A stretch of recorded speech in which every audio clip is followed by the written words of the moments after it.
but much bigger.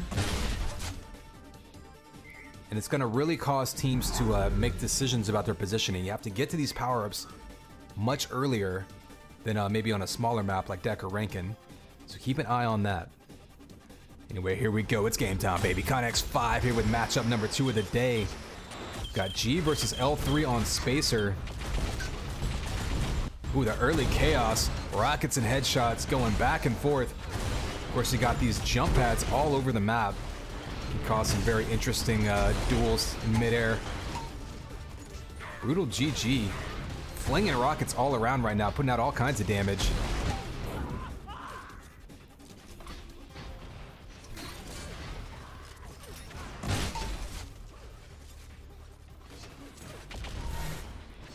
So we're going to see some positioning here down low. Like I was saying, you've got this shield belt area down low that's not very easy to access from the high points, sort of the control points in the map. So when you're going to send people to the shield belt, you have to really make a concerted effort to get there ahead of time. It probably takes a good 15 to 20 seconds to go from controlling, you know, maybe your key 100 or sniper area of the map to getting down in position and holding people off the shield belt. So you really have to plan that ahead of time. We see that first one taken by Clinic. G getting in position well ahead of time. L3 didn't have many people there, so it's not a power-up you absolutely must control in order to win. But in this map, there's not going to be any sneaking in at the last second. It's very difficult to ninja grab that power-up. Amp, on the other hand, we see it down low here. Much easier to jump onto last second instead. We see Clinic with the Amp and the shield belt and the chance to do some damage to try to take an early lead.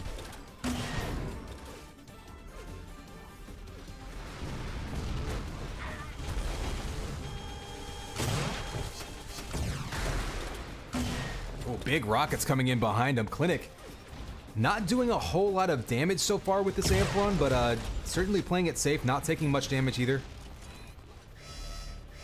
Getting in position to hold them away from the belt, and again, G all over that shield belt. That said, L3 has managed to keep themselves alive in this one, only down 1 at this point, just trading kills back and forth. But certainly they're going to want to get control over the power-ups in the long run in this map. You have 100 armor spawning in 10 seconds. Let's head over there. You see tons of fighting. That sniper area across the map above Amp, so important to control. But of course you have the 25 armor there, the rockets there, and the 100 armor here. And nobody in position for this 100. Kind of surprised. This area is almost like, let's say the pit area with the lifts in Deck. You typically are going to assign someone there to try to make sure you get every 100 armor, even if they're playing on an island. We do have both power-ups spawning shortly. Looks like Chips is in position for this Amp. He did just grab that armor. And he's got jump boots. Actually, Clinic's going to grab it again. Shield belt's still up. It looks like L3 really not super bothered by G's control of that belt, but Prism did sneak down there and take it while G was worried about trying to make an Amp run happen. And meanwhile, L3 taking the lead by 3 during that. So G perhaps getting caught overcommitting to a power-up.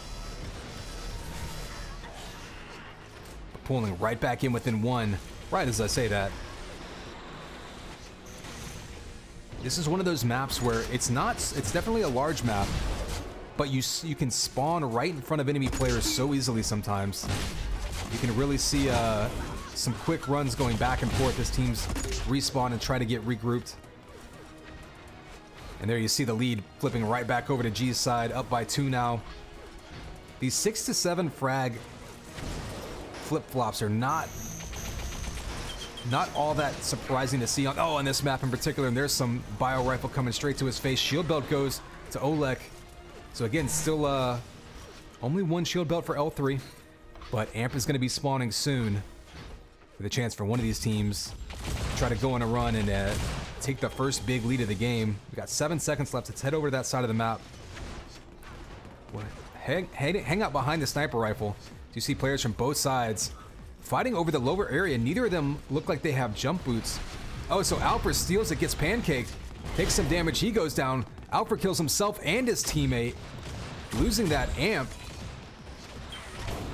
haven't seen anyone pick up that amp. I'm not sure where exactly it dropped there, but looks like that may be the end of it then. So a bizarre ending to that amp run.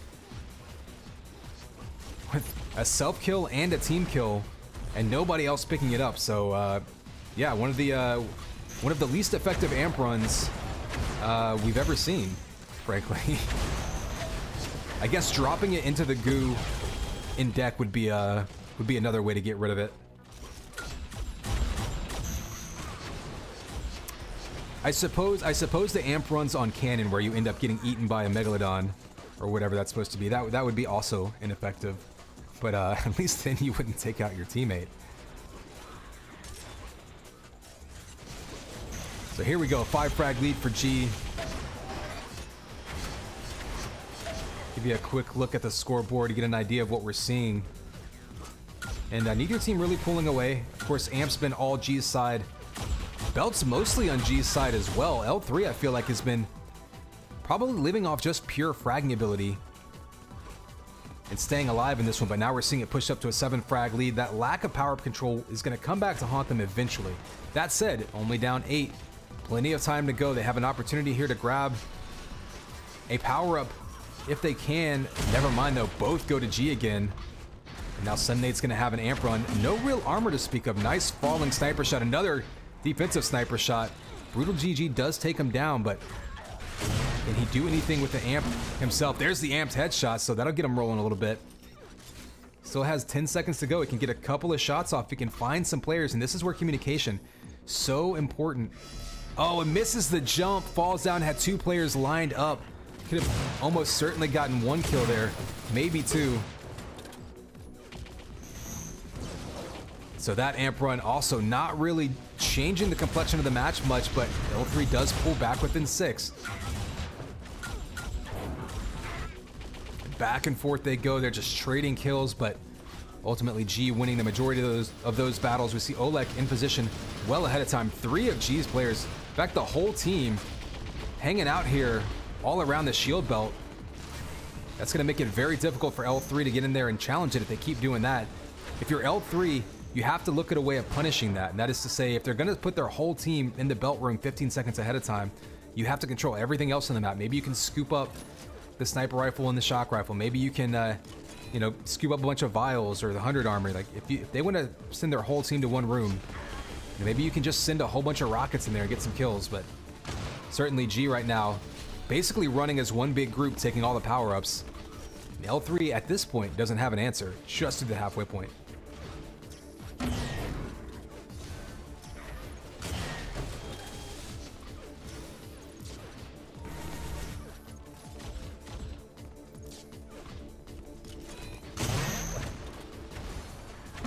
Sunnade with the patient shot there on Brutal, not wanting to give himself too much of a target, rather. Another follow-up kill. And another shield belt there for G, who has just been all over the power-ups this game.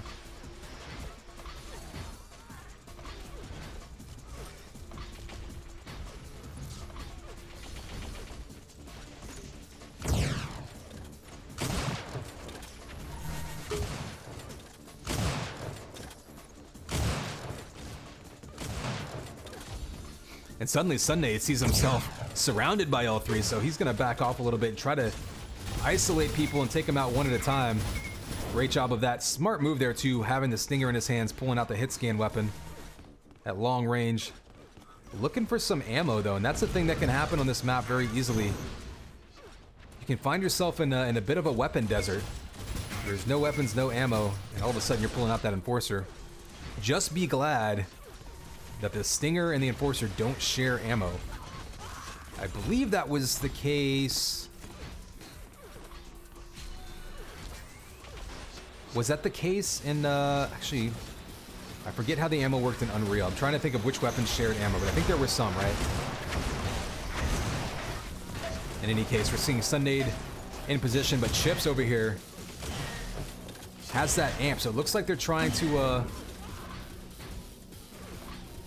take that top area and basically control this map, and it's not as severe as deck, but you certainly want to have control of the top area of this map. I would say it's almost more like Temple.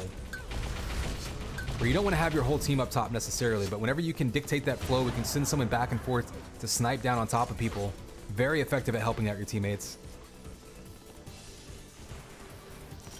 All right, we've got 15 seconds till the shield belt spawns. Wouldn't be surprised to see the entire team for G pretty much flood in here any second. This has been their MO the whole game. And of course, right as I say that, the exact opposite happens. No one from G is in position. Alfred gets a free grab of this belt, and now he's got 155 over 150. He can be hyper aggressive here. This is as stacked as I've seen anyone be in this game. And that's probably why he's opting to pull out the link gun and try to break people down, because he knows he can tank damage, also has plenty of ammo. And Alfred now going on a run with that huge stack of health and armor he had. Oh, Amp though going to Oleg, so L3 was in position for that Amp, couldn't make it happen. Now they're trying to track down the Amp carrier. They do. So Alfred's gonna have that in his hands. A little bit of damage. You do have 15 seconds till this belt spawns, so... Oh, and there's G making that run on the belt this time. So good job by G of keeping the timing of that belt, even though they weren't anywhere around it last time. That belt back to G. You see them sharing weapons. Smart gameplay right there. We'll follow Sunnade. He's going to circle back through that 100 armor, which will be spawning any second. In fact, 100 armor's up now. Sunnade obviously not needing it. See if he left it for a teammate. Right now, just trying to churn out some kills as they have complete map control at this point.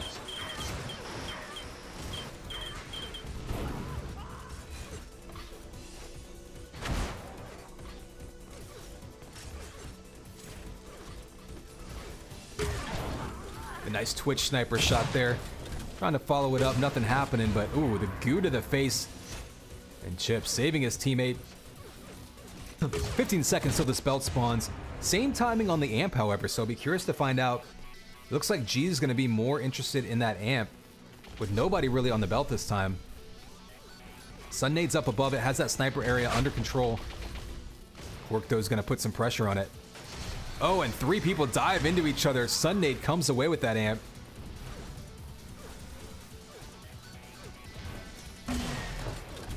Oh, the goo, though. Brutal's going to earn himself an amped goo run, gets another kill. Kills Sunnade twice with goo in a row.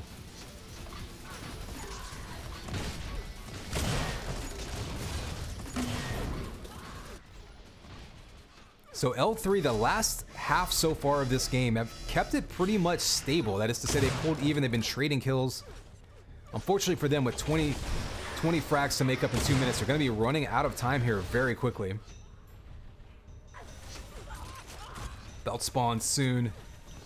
There you see Chips already in position for it. You see him trying to bait the chase. Oleg dropping down.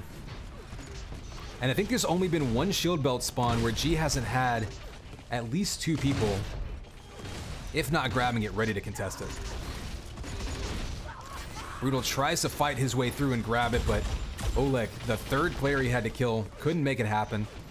That's another shield belt. Look at that, 9-4 in belts and 7-1 amps. G just all over these power-ups.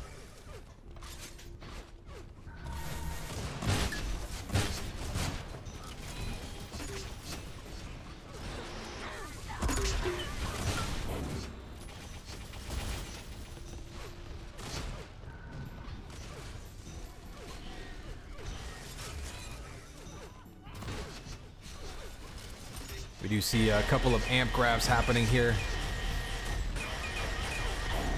Amp Link melting him right to the floor, but fortunately for L3, I think they're going to be out of time with under a minute to go. Down 19, back to 20. Again, they've kept that difference pretty stable the second half. So maybe, you know, maybe they settled in a little bit, maybe some momentum they can carry over. But 4v4, not a best of 3. This is going to be 1 point for this map and 1 point for the second one. So G off to a great start here, taking map 1.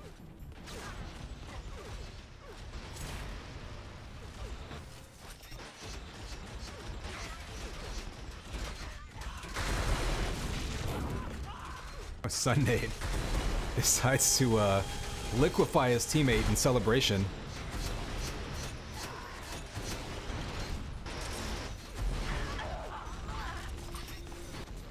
We've actually seen quite a few team kills this week. I feel like maybe that's been the theme.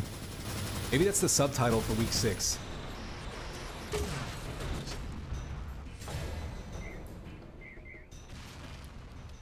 So ultimately, a 16 frag win. So again, if you look at the second half of this game, L3 actually made back some of those points. So, you know, if they're looking for something to, some positivity to look at going into the second map, maybe some momentum. But that said, G was really in control of the power-ups the whole time. See them dominating those grabs. More than triple the amp time. So really all G control-wise. And Spacer down. Spacer's one of those maps too where it is hard to just to win based purely on outshooting the other team because it's just such a big tactical map. We'll see what happens on map 2 though. Because we're going to be on a smaller map in deck where you can actually do the exact opposite. You can rely on your aim a lot more, especially like we mentioned earlier. You got 2 shock rifles, 2 sniper rifles. You're almost always going to have a weapon at your disposal, and half the weapons in the map are going to be pure aim based. So good opportunity here for L3 to try to get another point back on the board and even this matchup out.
All right, looks like we've got 1 or 2 burbs happening right now. Maybe some players restarting or warming up their hands. It's pretty cold in some of the places out there. I mean, living in Texas, I know I can't really complain about the cold, but I had to find some sweatpants this morning, and I thought my world was going to end. I'm over here running my hands under hot water, and it's like 45 degrees outside. Fahrenheit, of course.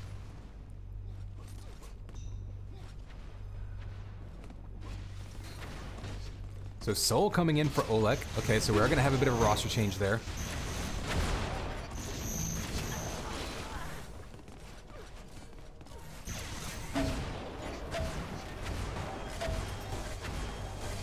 I would say G actually probably has one of the...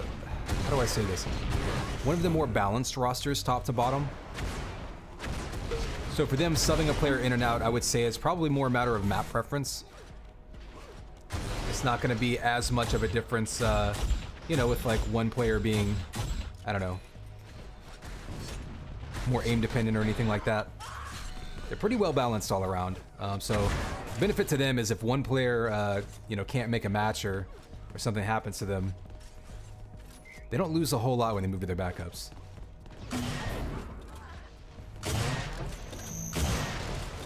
Or of course, if you need to sub someone in because someone just absolutely hates a map, you don't have to worry about giving up skill and talent in that situation.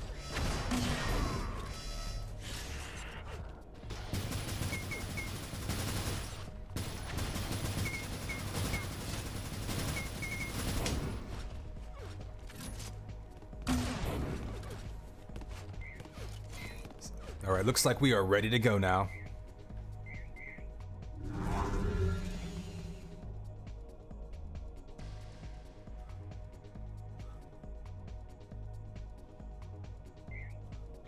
Here we go, and it's game time, baby. Connex 5. We are here with map 2, the 4v4 portion of G versus L3 quick Rocket kill to start things off.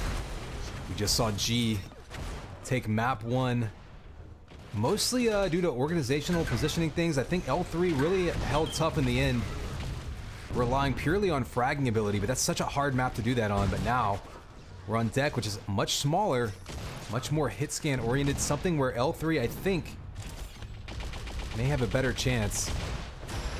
I'll be very curious though to find out. One of the keys about deck as well is that those power-ups, exact opposite of Spacer, where these power-ups aren't so hard to get to. In other words, you don't have to commit 10 to 20 seconds ahead of time to making a move on a power-up. You can play a little bit more reactive when it comes to the amp and the shield belt on this map. We're going to take a look at the shield belt spawning right here. We do have some players for L3 in position. They have jump boots. And Alpha going to take that first shield belt. Go down instantly, though. Gee, all over him with that. But you see that you can sort of react to these power-ups. You got the amp spawning right there in 19 seconds. Looks like that's going to be the next key spawn. Let's back it away over here. Looks like the red team has 2 players up top, and they're going to be sniping down onto it, trying to control it. Blue, that's L3, is going to be trying to jump down from above. Or excuse me, jump down from below. Fight their way up top, and 3 kills now. Just like that for L3. Amp spawns though, and nobody in position to take it. He finally grabs it. He goes down instantly, so a bit of a gap there as L3 had complete control of the map and lost track of the amp. They grab it, but L3 goes down. G able to triple team them. Now he's got a chance to grab this amp and try to come right back on top of this map. He goes down, but Sunday's got it, so G making great use of this amp that they really weren't even in position to take.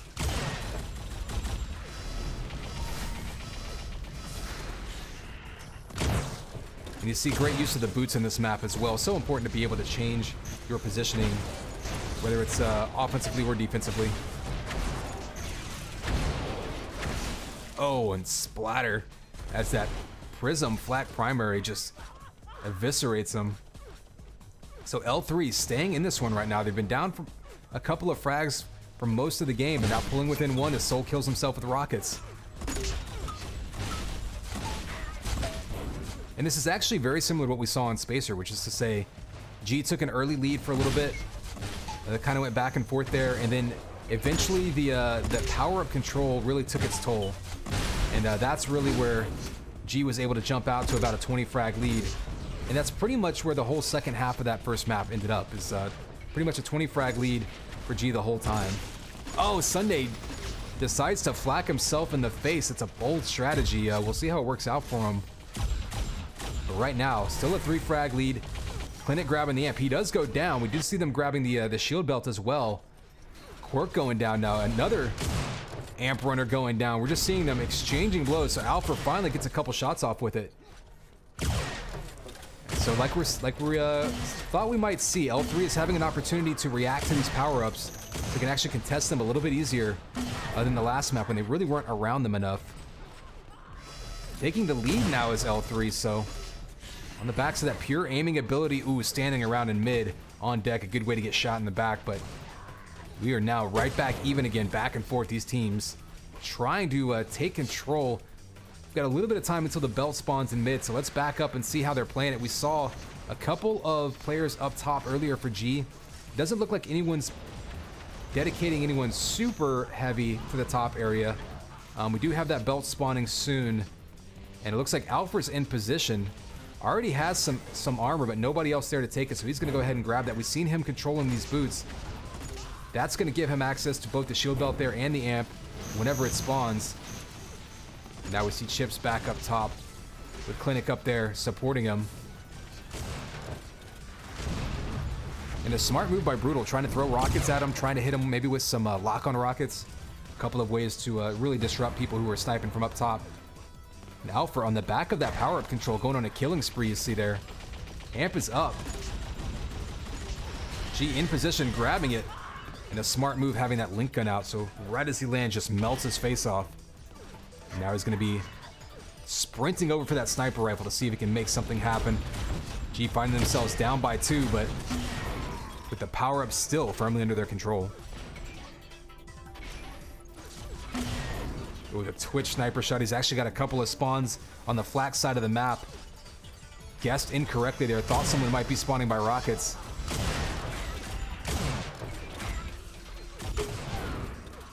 Finally connects with that third sniper shot. Actually, by far the hardest shot he had there, but lines it up, hits the falling shot. G now back up by 2.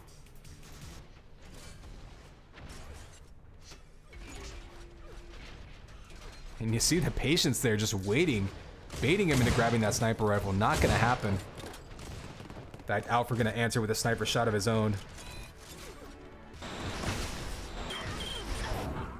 So let's take a look at the pit area while we've got a little bit of time. See who's running that. It looks like we got Prism down over there. Maybe Quark. Clinic had been up top a little bit. We do see Soul down there grabbing that 100 armor. It might be getting in position here. We do have both power-ups spawning, so if someone can grab jump boots, they could grab belt. And it looks like Alfred's been running those boots in that lower area the whole time. If he can grab boots, he can get belt right now and amp right afterwards, and that would be absolutely huge. Oh, he didn't seem to know. Either he didn't know or wasn't interested in grabbing this amp. And instead, that's going to give it to Clinic. So another amp goes to G, and that could have been a big opportunity for a run for L3. He's going to pass that along to his teammate. He's got a little bit more health and armor and a shock rifle in his hands. He's going to be able to get a sniper rifle if he wants it. Who instead dives down. And the problem with the pit is, if you get a kill or if the enemies get away, you don't really have much else to shoot at. We were lucky to survive those rockets, able to get an enforcer kill to follow it up.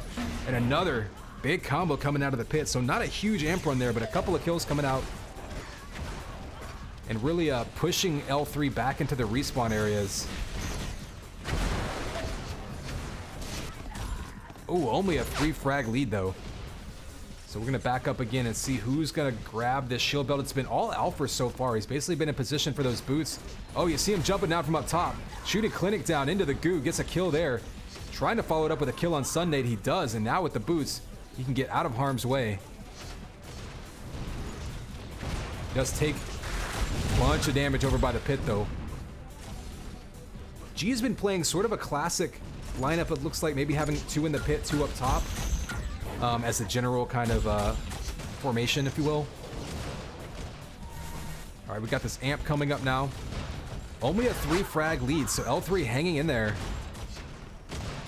As we just passed the halfway point, amp's going to be spawning right now, so whoever grabs this double damage, and another double damage stolen by G, but they do cough it up. Alpha grabs it, he coughs it up, so now Clinic's going to have it. He gets 1 sniper shot off. Oh, musical chairs happening with this amp right now. It's going to go down. May have fallen down to the pit there. It was kind of hard to tell, but we do have shield belt up. Let's back up to that. Boots are up as well. And nice job by G there. Now they've taken control of this shield belt. Alfred had been basically single-handedly holding that belt with the boots. G finally made a move on it. And now with the 1 frag lead, they have basically all of the power-ups in their control. We'll see if L3 can fight back from that, or if G's going to be able to grind them down like they did in map 1 on the backs of that power-up control. Right now, Alfred just going nuts up top. We'll take a look at him. He's just been sniping people down. And of course, we curse him right as we move the camera over to him. But yeah, he was hanging out up top there, taking on 2 or 3 opponents at a time, just hitting shot after shot. So back up to a 2 frag lead now for L3, but again, you have to wonder, are they going to be able to get control of these power-ups again and get a handle on them? If they start giving up the amps and the shield belts, you figure at some point it's going to cost them. We are just back and forth, this tug of war. Now a 2 frag lead for G. These teams are basically just taking turns, wiping each other out, and trying to convert spawn kills. Alpha hears that amp spawn.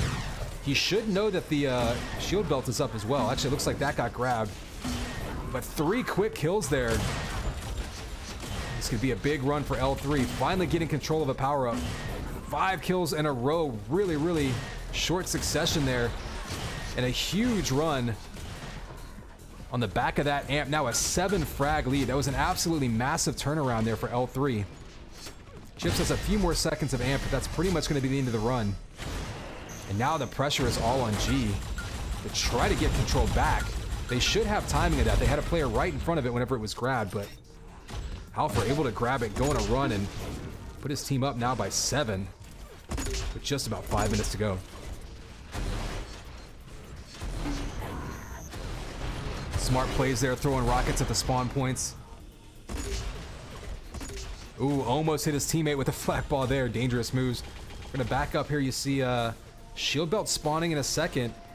Nobody around it with jump boots, so this is gonna be a jump. Okay, Sunday had to take kind of a risky jump to it. He did grab it, takes a shot. We'll see if he gets in position for this amp or if he goes back to the pit area. Looks like he's gonna go to the pit. We do have amp spawning in 15 seconds, so it doesn't look like anyone's gonna have much armor if they do get a grab going, and Rocket's taking him out. See those lock-on rockets just missing, but the follow-up getting them. Amp's gonna spawn now. We're gonna head over there. And you see G continuing to put pressure up top on that amp area. The Chips grabs it, but 2 of his teammates go down, so he's trying to basically negate that. It doesn't happen, so Brutal now with a chance to really extend this lead. If they can go on a run here just like the last one, they might be able to put this one out of reach, but nice ducking shots there. Instead, this amp's just going to go back and forth. We'll see Quirk with a few more seconds of double damage time. A nice defensive sniper shot. But at the end of all that, still a 6 frag lead for L3. You did see Brutal sneak down there and grab that shield belt. Took a ton of damage in the process, but still has some armor left. A nice headshot lined up on Clinic. Oh, the pancake damage. I think he did 30 damage landing on his skull, so. Nice patient sniper shot by Brutal, who's with 6 health, able to get multiple kills. 3 kills in a row with 6 health for Brutal, so that is absolutely playing with house money whenever you can run around that weak and extend the lead like that. So up to a 12 frag lead, biggest lead of the day. Or excuse me, biggest lead of the map, rather. Certainly the biggest lead of the day for L3. See Brutal there saying, you know, I'm down to 6 HP, just take my weapons. You can do more with them than I can. Save yourself. But now we're looking at a 10 frag lead. Both power-ups are spawning soon. Let's head over to this amp. We can get a view of the amp and the shield belt down there. You see Brutal in position for that belt. Sunday gonna piston up to that amp and has a chance to go down to shield belt. He does. Gets knocked off of it. And with a 7 frag deficit, these amp runs are gonna be so critical, and Brutal takes himself out along with that amp.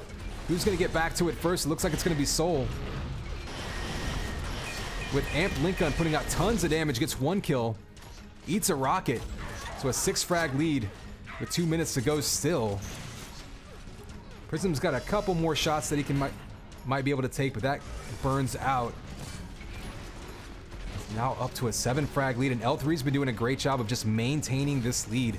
G's been pushing the power-ups a lot tougher in the last couple minutes, but they really need to get this next amp in 45 seconds. Right about that 1 minute mark, and that'll be the last amp of the game.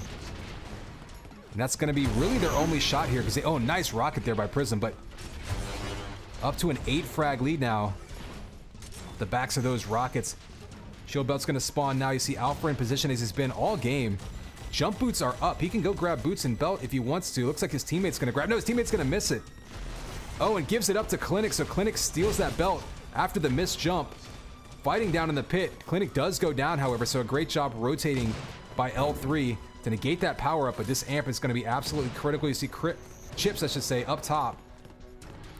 May have taken a shot from the side, but he's still got a little bit of armor, a little bit of jump boots left. Now he's going to be going on an amp run, and this is going to be the match right here. If they want to try to get back into this one, only down 5, they have to make something happen right now with this amp. Oh, and the big combo by Brutal GG ends that amp run. And another one on Sunday going for that amp, and that may be the last shot that they had, up to a 10 frag lead now. It was a 5 kill turnaround in about 10 seconds surrounding that amp grab. So big clutch play by L3 at the end of the game there to put it away.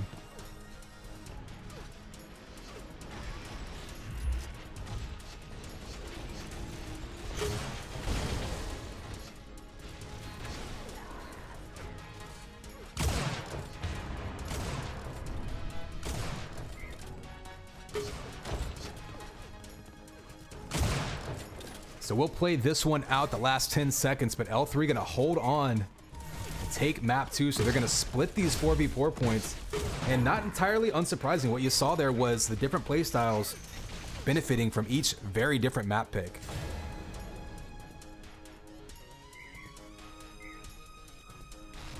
One thing to focus on there, 7-2 amp grabs off the stick, even more amp time for G.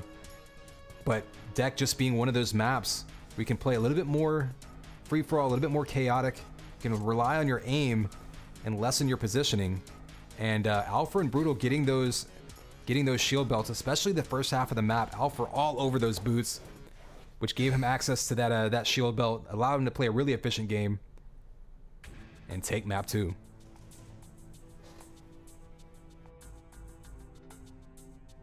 So coming up next, I believe we're gonna do sort of the normal order. We're gonna jump into the 2v2 matchups. I'll give you a quick view of those lineups, if we can get it. There we go. So there you go. So the 2v2 coming up next. See, we're gonna have Chill, Deck, and Focus, and then those duels coming up after that, and of course SOW versus BRD following that. But right now, though, I'm gonna give you a quick look of these matchups, and I'm gonna take just a quick, like, 30-second break while they get this next server set up, and we'll be started again here shortly.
All right, we are just waiting for this next match to get set up.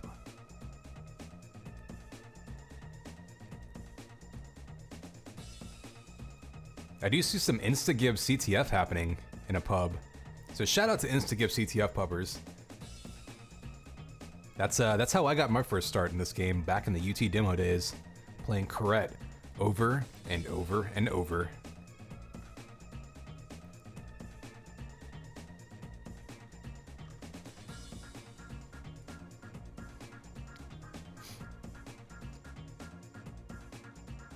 Yeah, one fun story I guess I can get into while we're waiting for this match to come up. Whenever we moved from UT demo to the full version, we didn't even have voice chat. We didn't even use voice chat because we were so familiar with the like 5 maps that existed in the demo.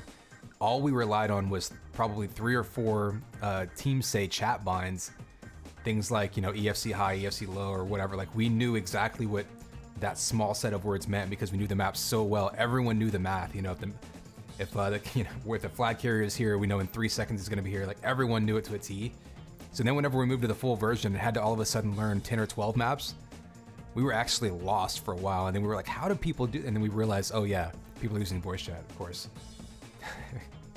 So that was kind of a revelation to us. We got a lot better once we figured out how to use, what's Roger Wilco back then, was it? It was like Roger Wilco, and then of course, you know, TeamSpeak and Ventrilo. There was another one, I forget what the other ones were.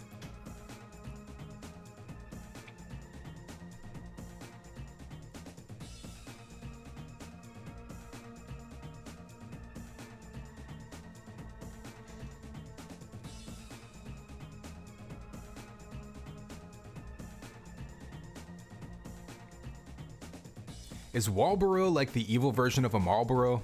Is that like the like Marlboro Man's evil version is Marlboro Man? I'm trying to figure out what they're going for with that name. I feel like it's almost clever. There's got to be a joke there somewhere. So a lot of Elim games going on. Still not seeing. Oh, here we go. Okay. 2v2 server is up. So should be getting that kicked off in just a bit here.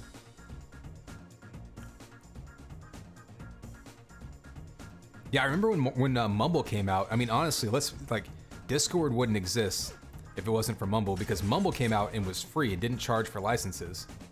And that like blew people's minds, and all of a sudden all of the server hosts were like, well, yeah, we need to push everyone to use Mumble because we don't have to pay for it. We'll charge them like, you know, $1 a month because it's free for us and it doesn't take up any resources, so whatever.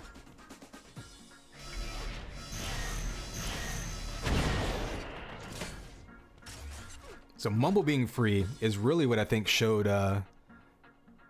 you know, pushed a lot of TS and Vent hosts out of favor from them.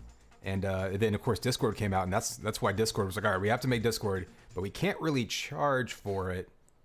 And I still don't know if they figured out how to monetize it, but I believe that's a big part of why it is what it is because of Mumble coming out with that licensing model. Was Mumble open source, in fact?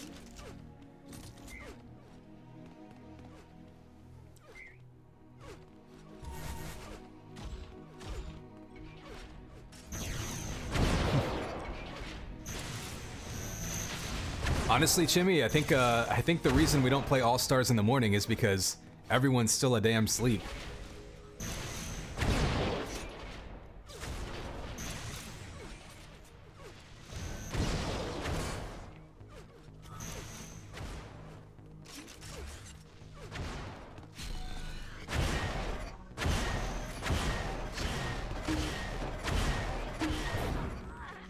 Well, I can't promise you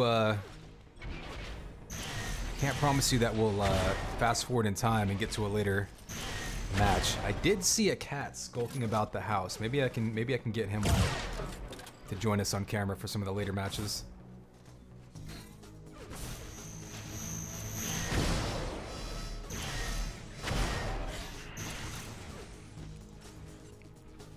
X-Fire.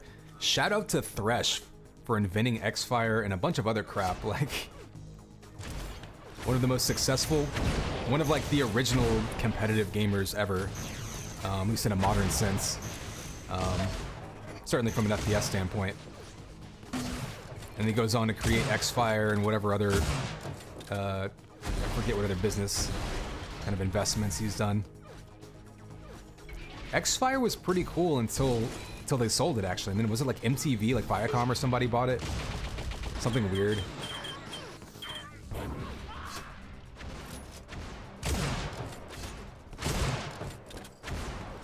Xfire was basically like what Steam ended up being, but more lean, like as far as being able to upload your own screenshots and stuff like that. Like, it was kind of cool as an efficient, concise social platform.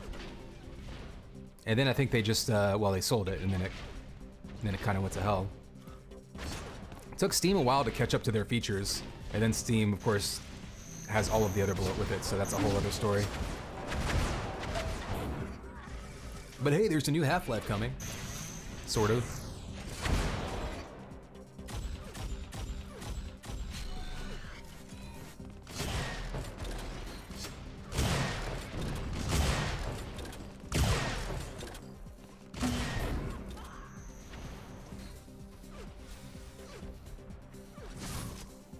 There was another chat.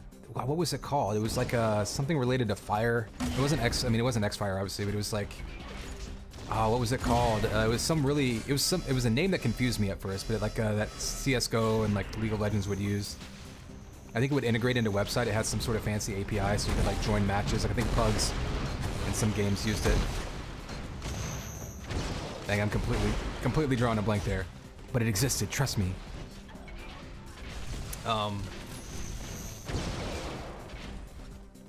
Yeah, we actually used TeamSpeak up until we finally jumped in the Discord train. TeamSpeak actually kept improving its features a decent amount, but it's just kind of unnecessary at this point.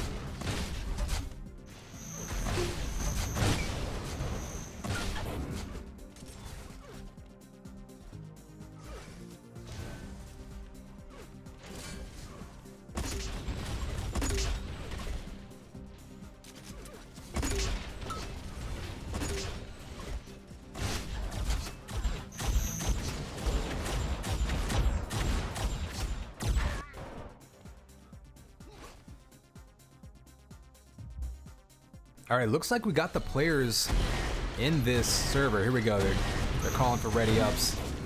We're a little bit behind schedule, so you know, hopefully we'll get things rolling quicker.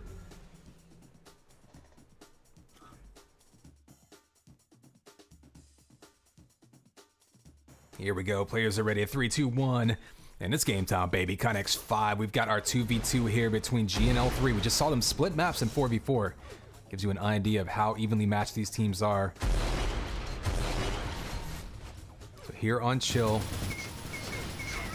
you're gonna see a lot of fighting over this area right here. It's got health packs under there. This is gonna be your 100 armor up top here and the shock rifle. So really key control room for this map.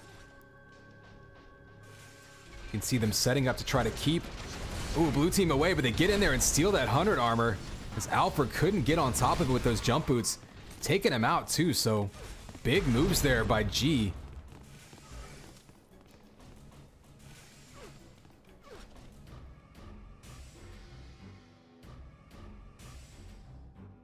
You can see how concerned they are with controlling these jump boots, completely waiting for them. Oh, and bailing at the last second because you do have this shield belt spawning. One of the more vulnerable shield belts in the game. That power-up is just so dangerous to get to. Rockets coming in, you see combos, trading damage back and forth. 1 kill for G. And with nobody having jump boots, there's not a super safe way to even really grab this. Alfred sneaks in, defends himself with that piston, so he's going to have the first shield belt of the game. It took so much time, though. It's going to offset the amp. So now, our second spawn of power-ups isn't going to be synced up anymore. And that could be key if a team can get the next belt with jump boots. Ooh, big shot coming out there. Master Bobo actually steals that amp. Gets away with 1 kill, only has 2 health. Oh, diving for the health packs. He goes down. Alfred now with the amp in his hand. Pulling out the Enforcer 3 shots in a row. He does 44 damage a shot when you're doubling that damage. There's another kill, so 2 kills in a row with amped Enforcer. Now he's got dual amped Enforcer.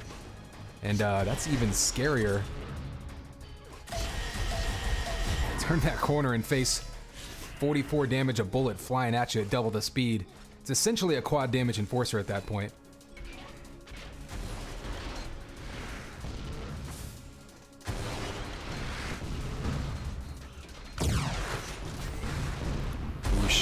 the air rock just missing by Alpha.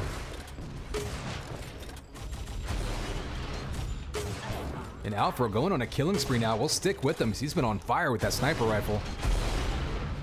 Right as I say that, of course, Caster's Curse still in full effect, as always, but we're going to move back over to Pistol. Doing nice work by Quark coming over there and supporting his teammate. Going to back up, head over to this shield, 100 armor, rather. We actually have 10 seconds till the amp spawns, so jump boots will be key. You do have this 100 spawning and this amp right around the corner from it. You can see G is more concerned with that amp. They're going to get a grab there. Oh, they just missed with that goo.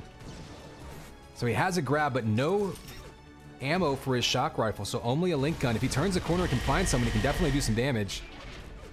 He's going to be looking for some shock ammo or a sniper rifle or something, but G there does scoop up both power-ups, so he'll be able to grab the sniper rifle with 10 seconds left, so he still has a chance to get a couple kills if he can find someone to shoot at. Oh, dangerous move up the jump pad. Gets the kill to defend himself. Another shot. Gonna follow it up with that link gun kill, so a great move there. That's a dangerous move whenever you come up that lift jump. Ooh, a little bit of team damage there. Gotta be careful. And there's the killing spree for Chips. So a couple of killing sprees going back and forth for these teams, both Alpha and Chips so far, going on runs.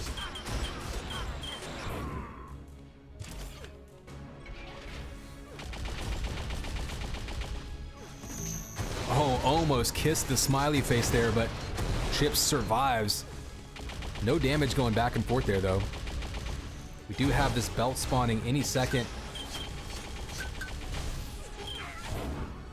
See more link gun coming out. Actually, that belt did get grabbed by Master Bobo over here, so we're going to follow him. Actually goes down, or Alfred goes down to him with rockets to the face. More importantly, he keeps a decent amount of that armor, so if he can get over to this amp, he can actually go on a pretty big amp run here. He's got plenty of armor, plenty of time. Now he just needs targets.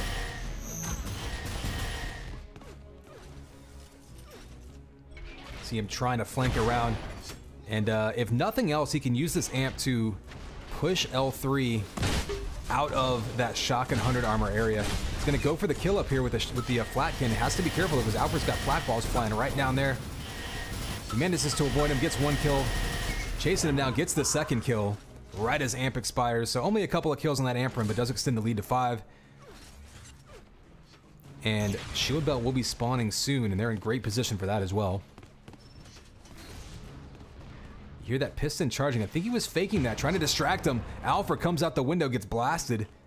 Shield Belt still up. Master Bobo trying to cover the area for Chips, so he's going to get that one. 100 armor up now too, and so since they're offset, they can actually go from one power up straight to the other and completely dominate this map. Enforcer shots coming in with rockets. Oh, Master Bobo though goes down to a big flak. 100 armor to Chips, but let's see what he can do with it. We do have 10 seconds till that amp spawns. Still a pretty even game. 5 frags on this map. Not a huge lead. The long distance flak just not hitting. Turns the corner. Close range flak, much more effective. So still a 7 frag lead. Chip's gonna be on the run. Amp went to Master Bobo on the other side.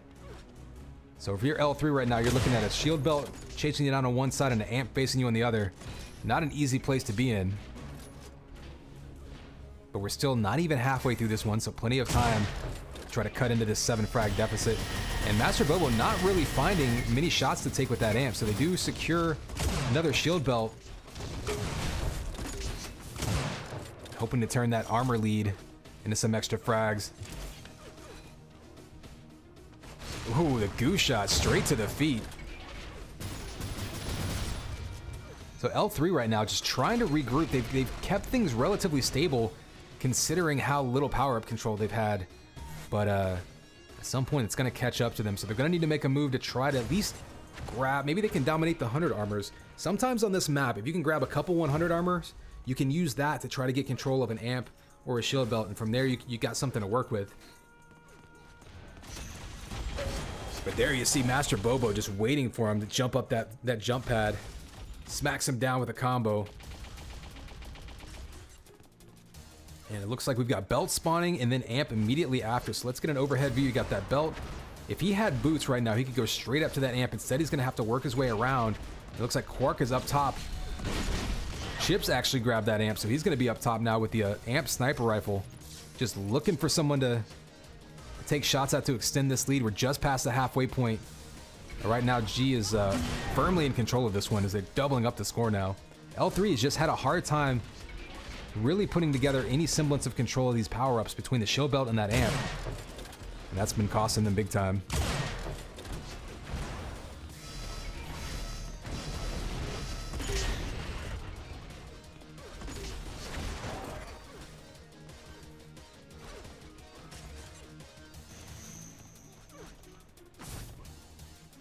You see the sneaky jump high up around, hugging that wall, trying not to be open to any shots.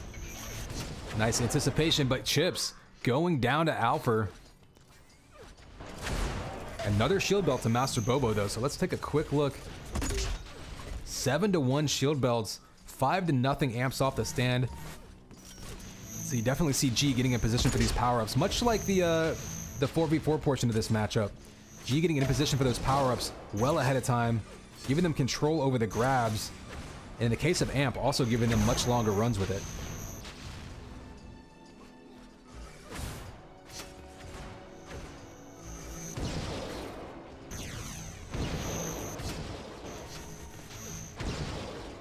So Amp is up, 100 is up. We're going to see Master Bobo take that 100 armor. Amp is just hanging out. Actually, nobody in position to grab it. That's going to give Quark a chance to grab it. Down 14, but still 5 minutes to go, or almost 6 minutes to go. This could be a chance for him to try to turn things around a little bit. Here's one kill coming out.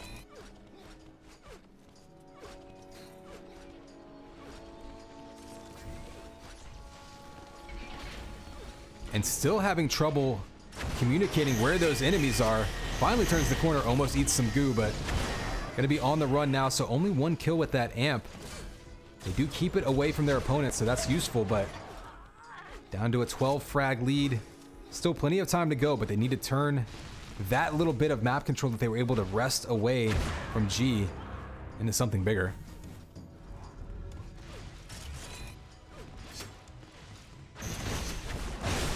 Oh, a big flak primary by Master Bobo just splays him out, ends that run.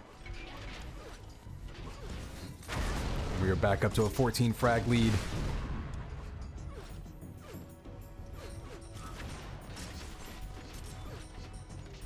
Let's head over to the shield belt.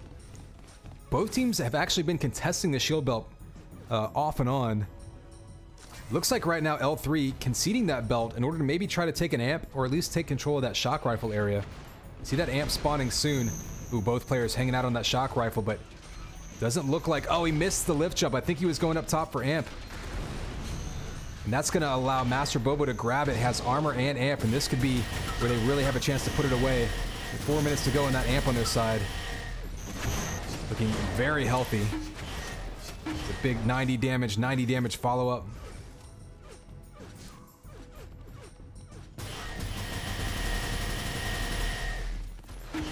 Doing another 90 damage shot, so Master Bobo putting out tons of damage, no kills there. But he's gonna send them running away to try to heal back up, and honestly, most of the health of the map's gonna be gone right now.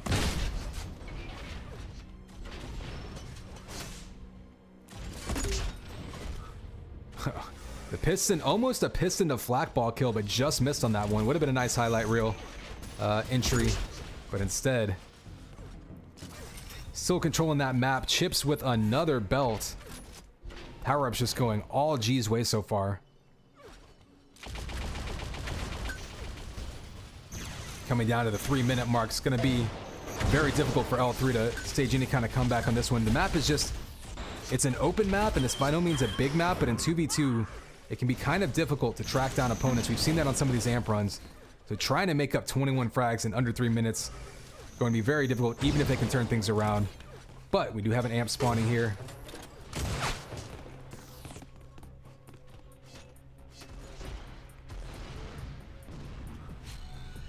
Amp gets grabbed by Chips. And right now, not a whole lot really standing in his way. Quark and Alpha mostly just on the run at this point. And I think we're going to be pretty much out of reach of a comeback on this one. They will have one more amp run, but going to be very difficult to make up 22 frags on this map in 2 minutes. Big combo comes out on Alfred, puts him down. Chips just continuing to extend that lead. And a rampage now for Master Bobo, who's down to 5 health. Looks like they're going to call a concession there. 15 to 40. All G this map. And you can see the power-ups just well within their control, so we'll see if that continues in map 2 or if L3 can turn it back around.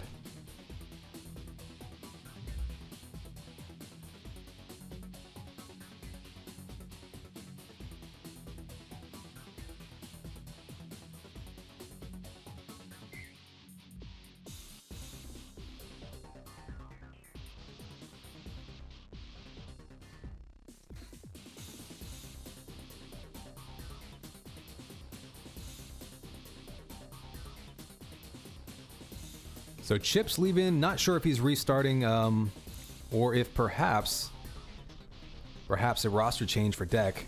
We'll find out here in a second.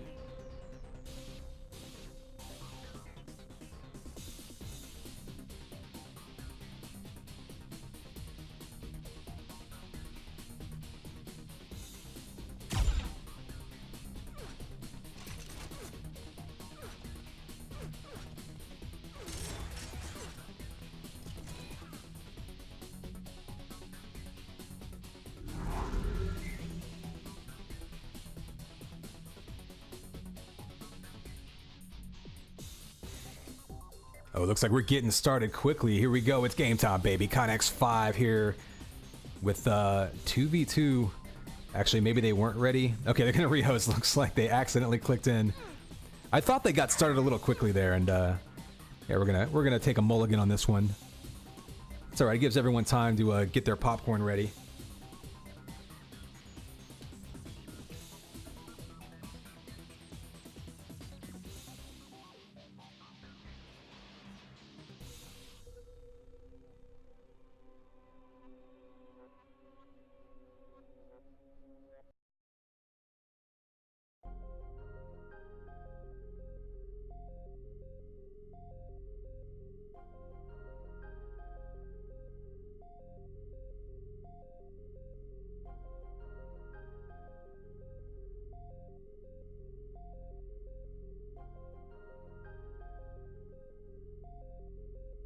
All right, let's see if we can find that hub back up yet.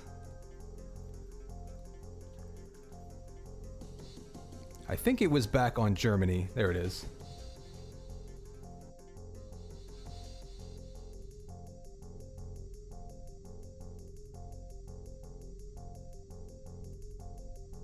So we actually saw in the 4v4 matchup, L3 able to leverage their fragging ability to overcome perhaps a bit of a weakness in power control.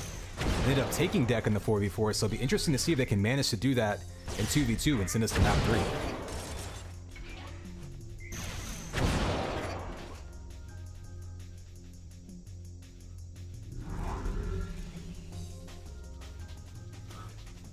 All right, once again, players all ready for realsies this time. And it's game time, baby. Connex 5 here with map 2 of this 2v2 portion. Again, we did see L3 take this map from G in the 4v4, but chill, the first 2v2 map was all G. We'll see if L3 can come back and force a tiebreaker, or G's gonna earn themselves a second point in this matchup.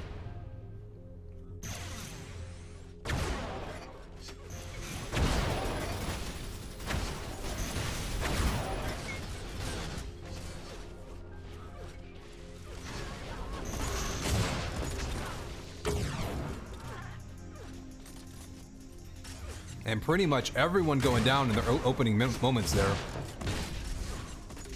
Clinic, the only one escaping, and there he goes, eats a flak ball. kissing that smiley face. And it's just been a flurry, just kill after kill to start this one off. We have both armors spawning soon.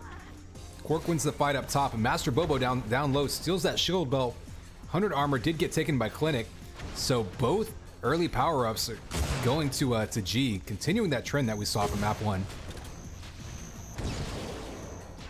Much like we were saying in the 4v4 though, this is a map where you can react to power-up spawns a little bit more rather than planning them ahead of time. You don't necessarily have to be in great position to take a shield belt or an amp on this map. Let's head over to that amp as a matter of fact. First one's about to spawn. Same time as the 100 armor. I imagine everyone's going to be heading over to the amp. Looks like Master Bobo a little bit out of position, having to be down low trying to take shots at it. Quark takes it, gets the kill on Clinic. L3 now up early with a chance to extend it on this amp run.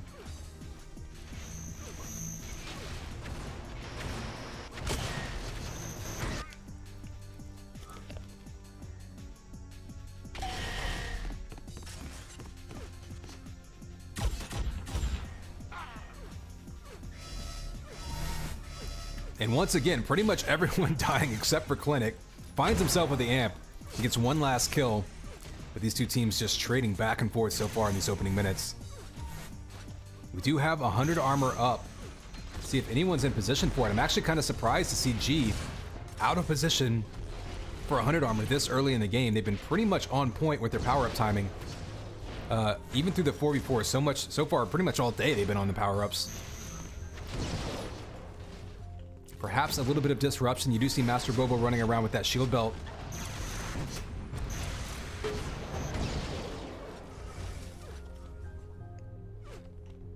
But now both power-ups are going to spawn. Actually, the shield belt spawning about 5 seconds ahead of time, so someone could conceivably grab both. You can see, especially when people can get jump boots in their hands, they can jump down, grab that belt, then jump boot up to grab that amp and go on a seriously dangerous run. Doesn't look like anyone's in position for that, so we may see someone do the opposite and grab amp and then belt. You see the fighting going down in that pit. Alfred's going to have to run away, so Master Bobo's going to take boots and shield belt. Clinic's going to grab amp. Wouldn't be shocked to see him pass it. Boy, this is a dangerous move. He's turning the corner against two opponents with that amp. He does get one kill, gets the other kill. So Clinic with a clutch shots there. If he goes down, that could be a big problem because he did not have a teammate backing him up. So G turning this one right back around. They went from down by a few to up by 6 now, just like that.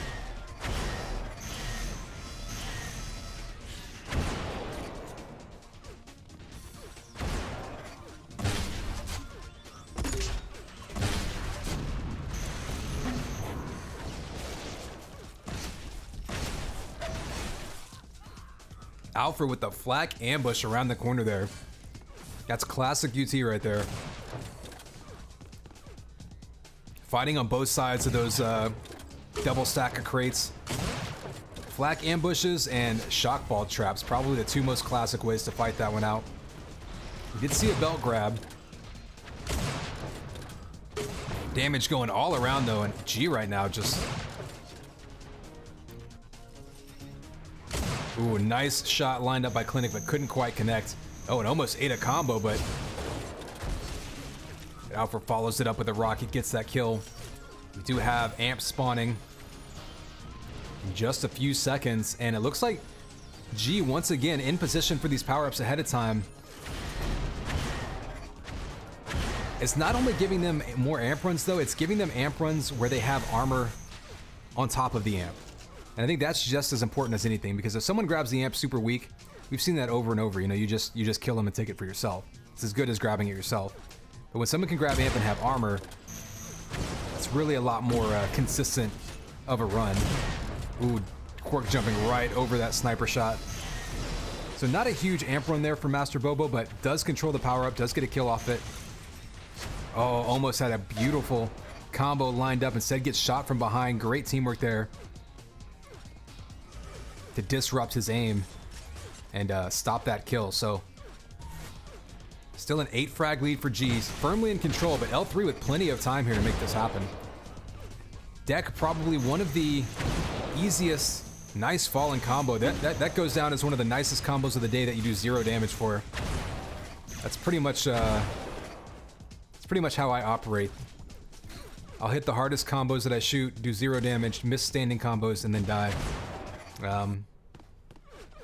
Honk if you relate. But 10 seconds till both power-ups spawn. You see Master Bobo waiting for that 100 armor.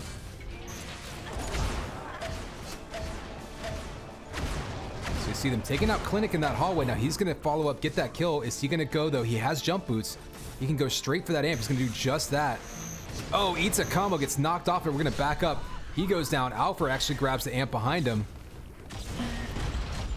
So the shield belt gets stolen, but Quark able to get that sniper shot after Alfred tags him with an amped rocket. Down to a 4-frag lead now, and now both power-ups. They may not be running around, so G was able to steal that shield belt, but basically G has no power-ups in their control right now. So this could be the opportunity L3 needs to try to cut into this lead. Only a 5-frag lead, which on a map like Deck, where you can spawn kill so easily, can disappear very quickly.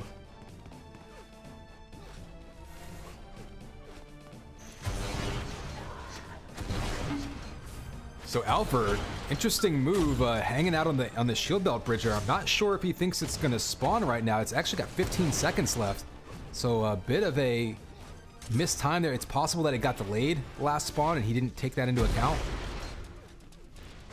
So now the question is, does he realize that it's spawning now, or does he think he missed it? And that's where that teamwork and that awareness comes into play.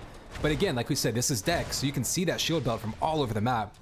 So even if you lose track of it, you can often regain, at the very least, knowledge of the respawn just by keeping your eyes open. That said, G once again controlling that power up. Master Bobo really likes that falling spinning combo down into the pit. Hasn't paid off for him, but if it does, oh, he'll be ready with that frag video clip.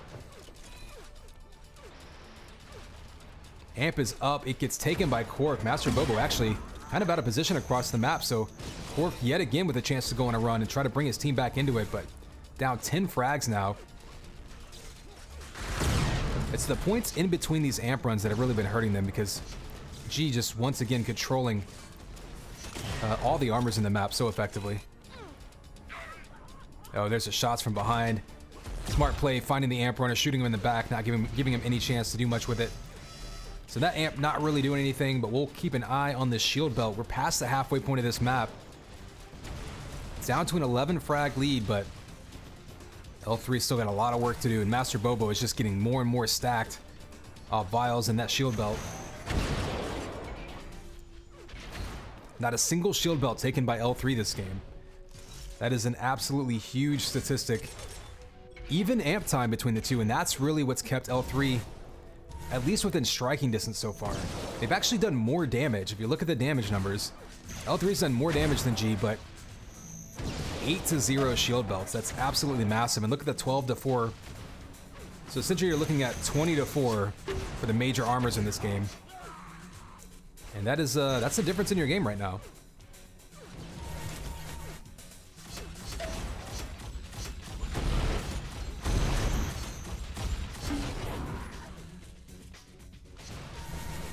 A little scorched earth there with the rocket launcher by Master Bobo.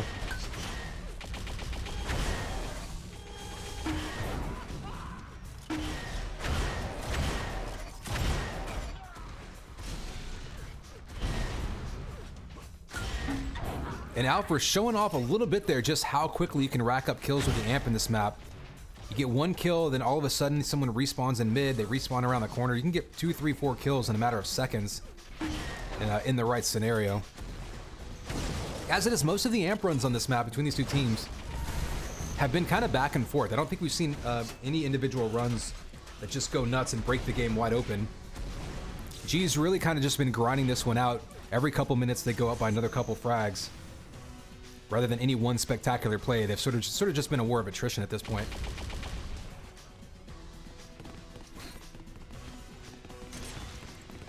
Alfred, though, looking at 149 armor, kind of confused. I'm not sure why Quark didn't take that 100 armor.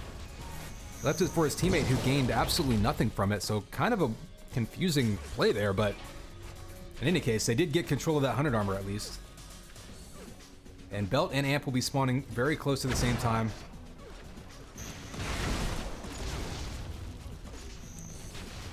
Court goes down. Kind of wishes he had some armor, I bet.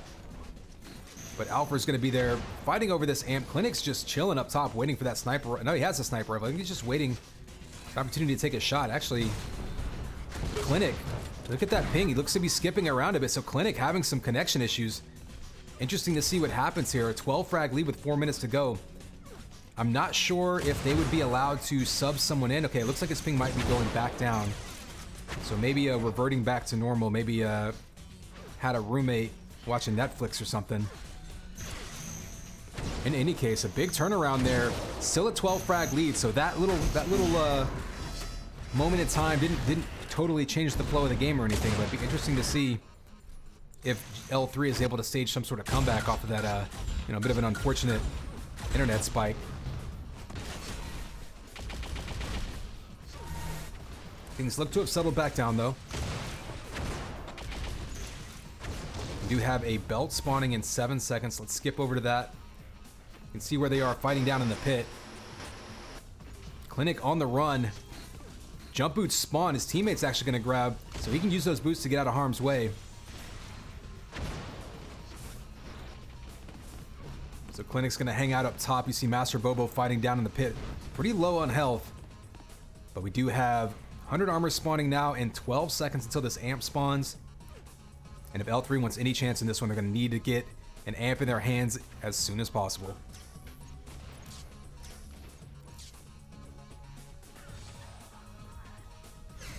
So amp is spawning.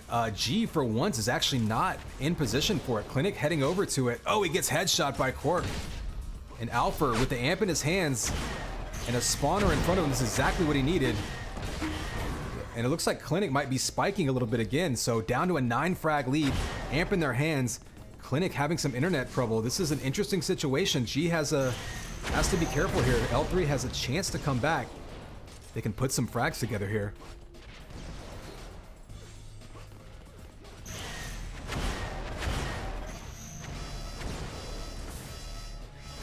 Oh, and Alpha with the dangerous jump misses it up to a shield belt.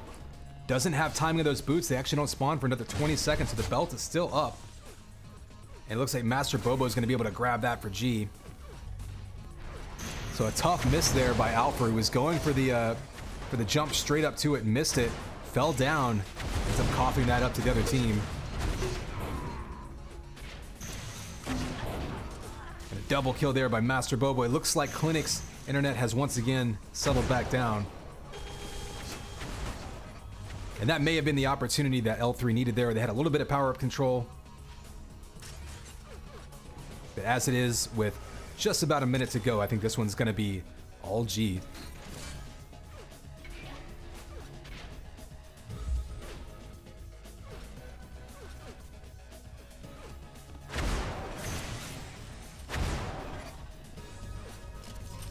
So you do see the second half of the game. L3 did a little bit better job of kind of getting hold of some of those power-ups, specifically the shield belt. They got 2, but still 18-2, 18-7 on 100 armors. They had been doing a decent job with the amp the whole time, so not surprised to see them take a little bit of a lead with the amp time, but unfortunately for them, despite doing 1,000 more damage, still only doing 2/3 as many kills there.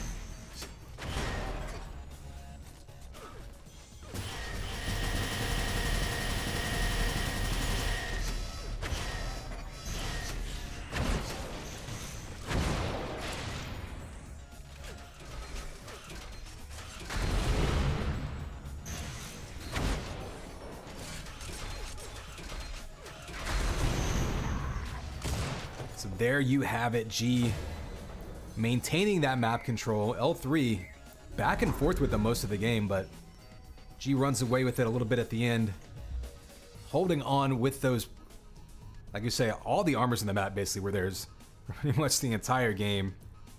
And that was really the difference there. So 2 points to 1 now, G over L3. We do have 2 best-of-3 duels coming up for the remaining 2 points in this matchup.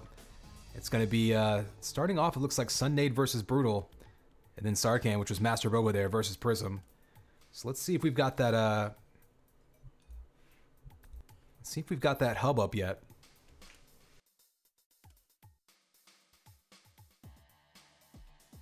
My presumption is that we're going to keep playing in Germany because that's where they played all of their matches between these two so far. So we'll stick around in that hub and expect to see this game started here in just a second.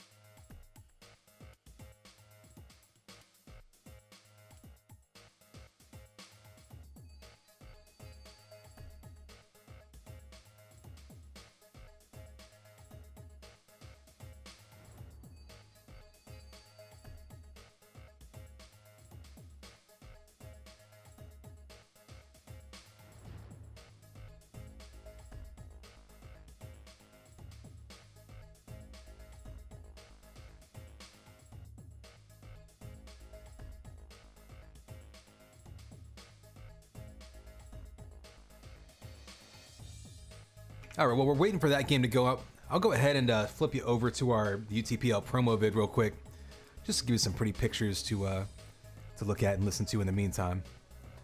So enjoy that, and we'll be back here in just a minute.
All right, looks like we've got this game up and running. So it's going to be Erase is map number 1, Deck is map number 2, and Coma, if necessary, is map number 3.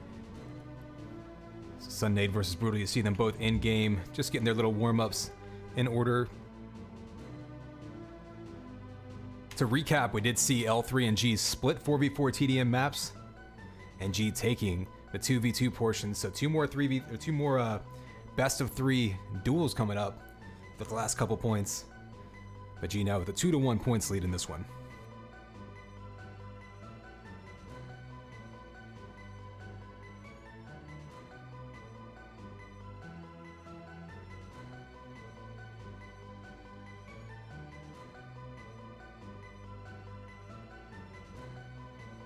And actually, while we're at it, I guess I'll go ahead and give you a quick look at our standings for this season. So for those of you wondering, in this matchup, you got G number 5, L3 coming in at the 8th place in last in the season, but they have had so many close games. And you can see they're even only, they're tied with Half Abs, they're only 1 point behind SOW. So it's definitely a game that means something. You see Gangsters only 2 points behind BRD. BRD's got a couple of matches coming up soon. So definitely some games, pretty much all of them, are going to be important when it comes to determining our final rankings as we wind this season down. Again, only 1 more week left after this one. So a quick reminder, yeah, be sure to join us next Sunday for the final week of the UTPL Season 1.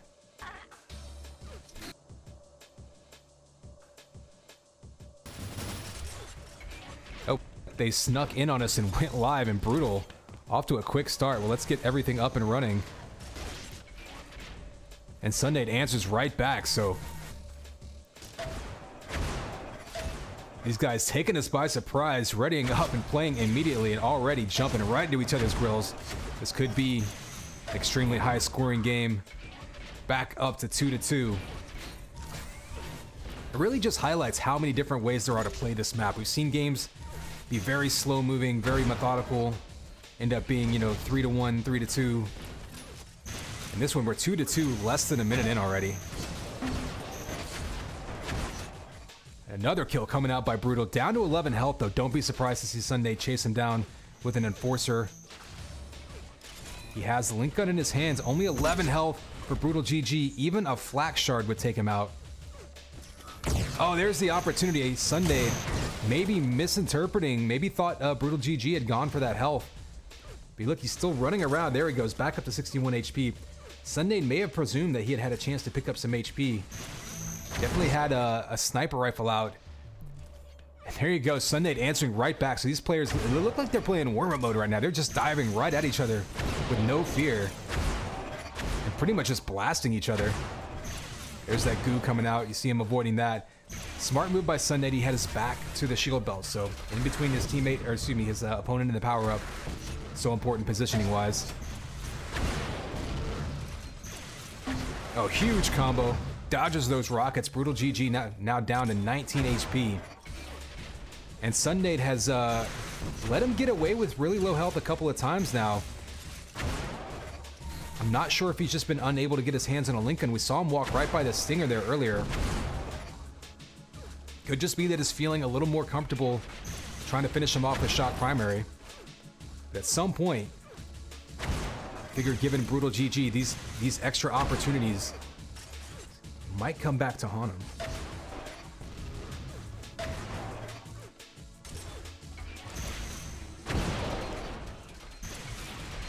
Ooh, Brutal turning the corner, timing it just wrong. Sunday dodging those rockets deftly. Hits him with another Shock Primary and pulls even at 4-4.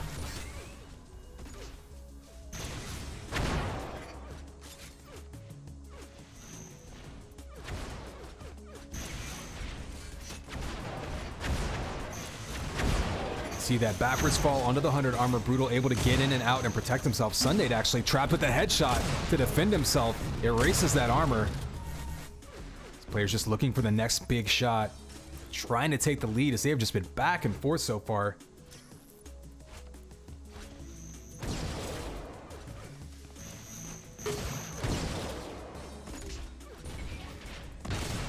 Oh, dangerous jump there by Brutal, trying to get in his face with that Flak Primary.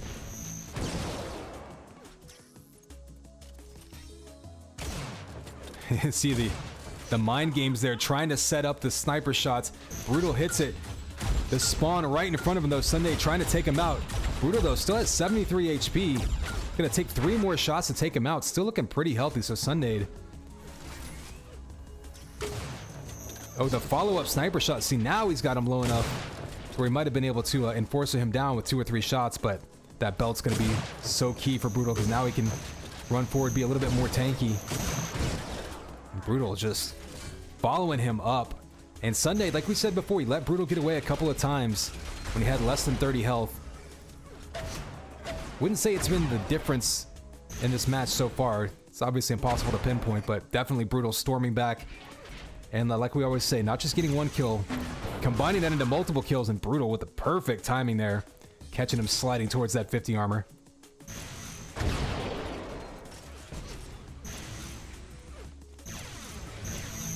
A dangerous lift jump there, but excuse me, jump pad jump, but Brutal GG does a little bit of damage, but unable to get the kill. He's gonna back up now. Shield belt does spawn in 3 seconds. Oh, and there's the headshot. Another one by Brutal GG. So Brutal's gonna have this shield belt and plenty of health and armor if he wants to try to extend this lead. Rockets in hand, trying to anticipate his movement. A couple quick shots.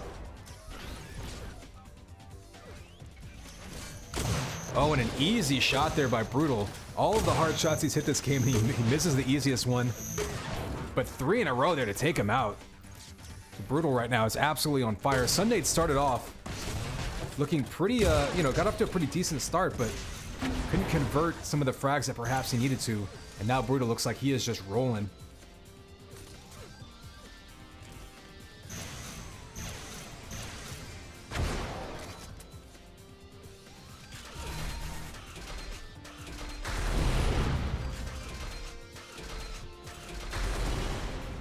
Oh, the huge rocket straight to the feet. Brutal completely anticipating him. And it's right now, it's one of those situations where it just feels like everything Brutal does is working. Still only a 7 frag lead. Time's ticking down a little bit. Certainly not insurmountable, but the way Brutal's playing right now, it feels, it kind of feels that way. We'll see if Sunday can make something happen. He started off anticipating him pretty well himself and getting in his face, making Brutal uncomfortable, hitting some big combos on him, but just unable to finish him off in some of those close fights. And again, Brutal getting away with 33 HP. Sunday's just been 1 shot away so many times from getting a kill. Oh, and Brutal with the long anticipation on that wall run. Oh, nice headshot there. Answering right back. Brutal's had a couple of his own. Sunday returns the favor, but under 3 minutes to go. Definitely needs to get the shield belt, but Brutal's gonna have a chance to get some rockets down range. Oh, and there we go, taking him out. That might be the one that puts it away. With 150 armor now, Brutal can pretty much play this however he wants.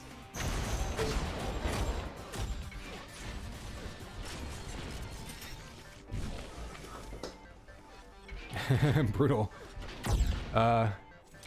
Perhaps glitching out the lift a little bit. I think he was trying to make play some mind games with the sound effects, but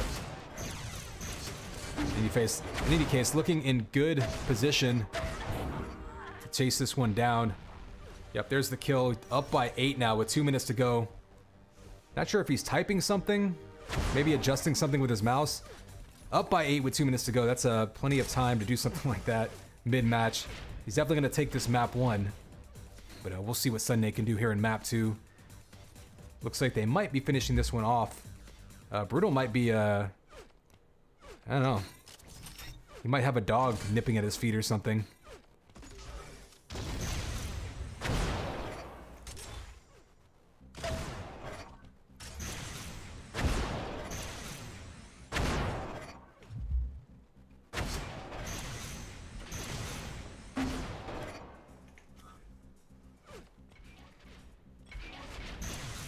Just about 90 seconds left. Ooh, almost a pretty air rocket. One for the frag video, and there's Instead, takes the easy shot, waits for him to land, rockets his feet. Still 100 damage rocket though. Not too bad. So up to 9 frags with a minute to go. This one's going to be over. Only map 1 though. We've seen people come back from 1 map down and win just earlier today.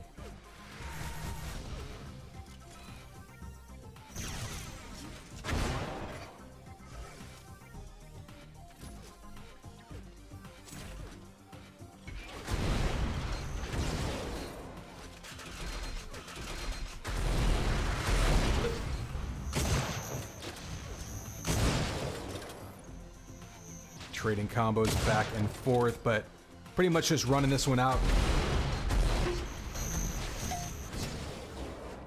And as much sniper and shock dueling as we've seen this map, the rockets by Brutal have really played an important role, catching Sunday with full damage over and over again. I mean, of course he's had some headshots as well, and that certainly doesn't hurt things, but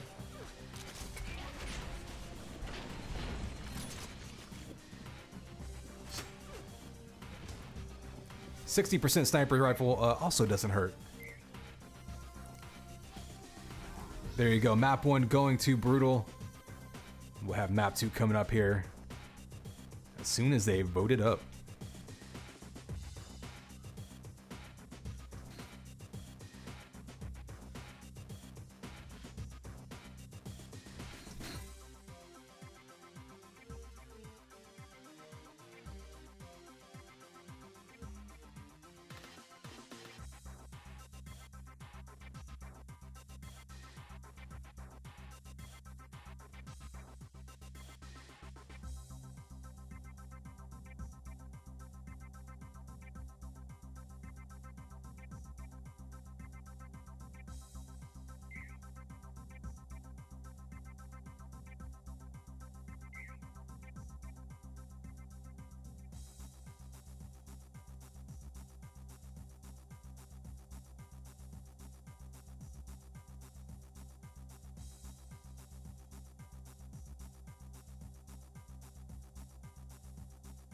All right, map vote happening. It is in fact deck.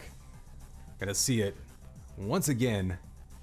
One of those maps that can be played 4v4, 2v2, or 1-on-1. So you're gonna see it in a lot of these game types. Certainly we've seen it a lot already in this season.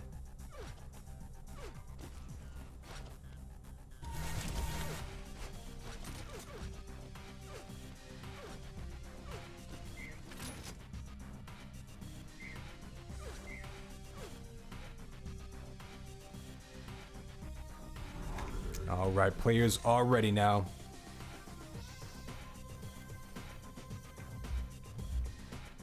Here's the countdown, 3, 2, 1. And this game time, baby. Kinex 5 here with map 2 of this duel. Portion of this matchup, we just saw Brutal taking map 1 convincingly. Sunday had his opportunities though. See what happens on a different map. Oh, and Brutal starting off. The beautiful combo there.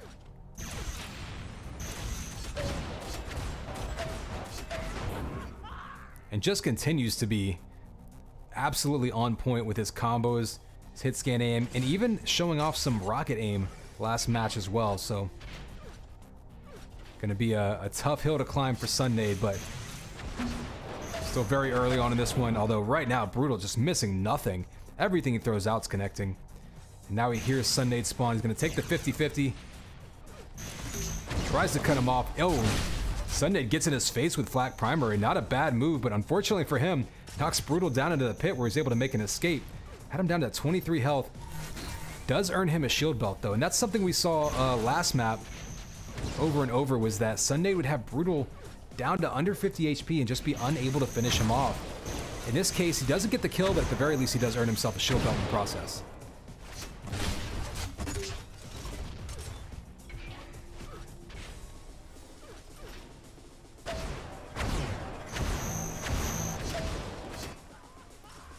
Brutal winning that shock duel, and again down to 27 HP, one shot away.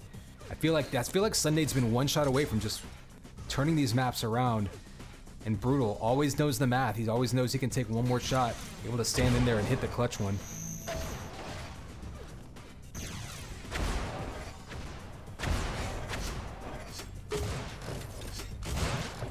Nice weapon switch there by Brutal, able to take that sniper shot. Ooh, just misses a combo. Both players extremely weak. And there's the killing spree with 5 HP left this time. Continues to be the running theme of this match.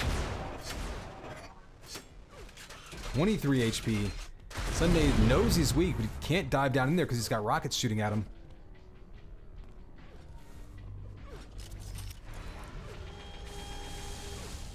See, Link primary being fired all over the map, and yeah, I mean, it's just a matter of time. You figure Sunday eventually is going to get wise and just start diving in Brutal's face with Link Gun and forcing the issue. But Brutal waiting for that, catching him right on top of that crate.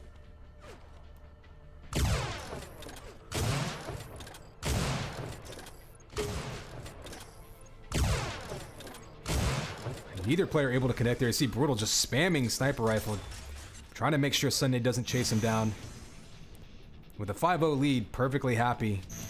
Slow this one down. Oh, he gets caught down by the boots. Makes an escape, and again, 16 HP this time. Gets away.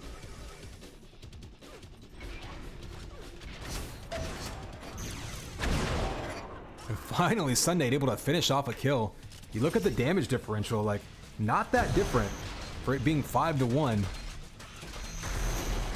Oh, lock-on rocket's gonna chase him around. Nice job dodging those.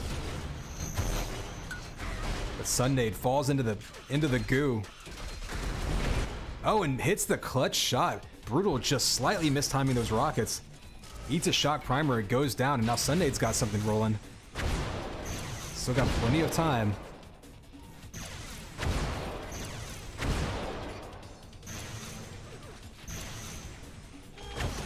Oh, the sound of those health vials. I didn't understand what happened there for a second.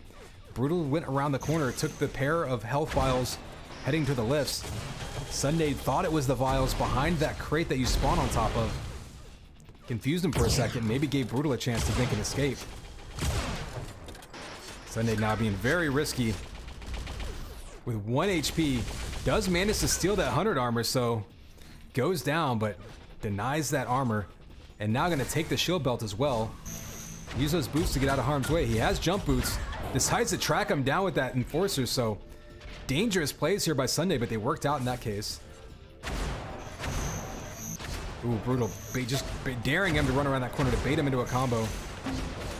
There's a big combo by Sunnade. Brutal, however, wins that fight. Oh, and Sunday decides to take the scenic route to that sniper rifle, but one thing Sunday's doing a good job of here is keeping an eye on the armor. So whether he wins or loses a fight, he's been falling right back into the 100 armor or shield belt, whichever one is spawning.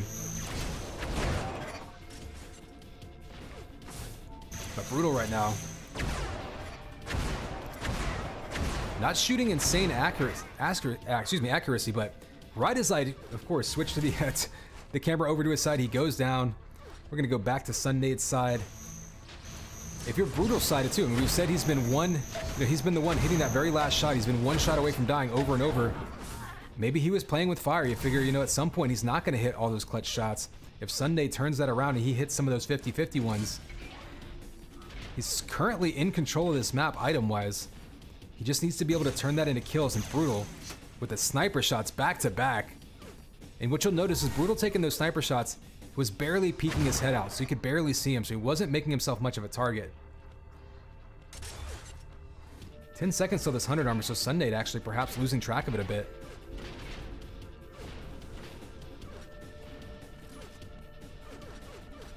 So 100 should be spawning soon. Ooh, 100 up now. Big flak by Brutal, and he steals the 100 armor, so big turnaround there, gets the kill. Boots and belt about to be up. Imagine he'll go check on the boots. May or may not decide to wait on this shield belt though, as he might try to get a kill with Sunday off the spawn.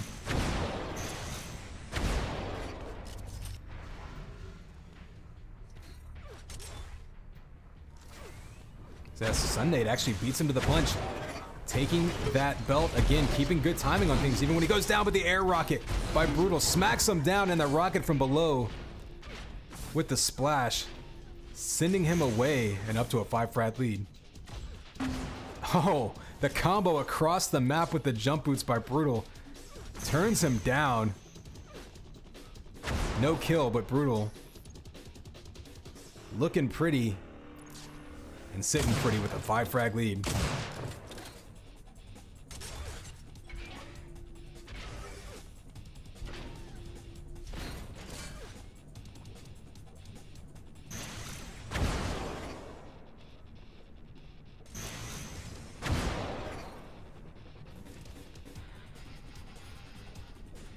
So after some air rockets and long-term combo displays, Brutal's kind of settled down a little bit. We're under 3 minutes to go.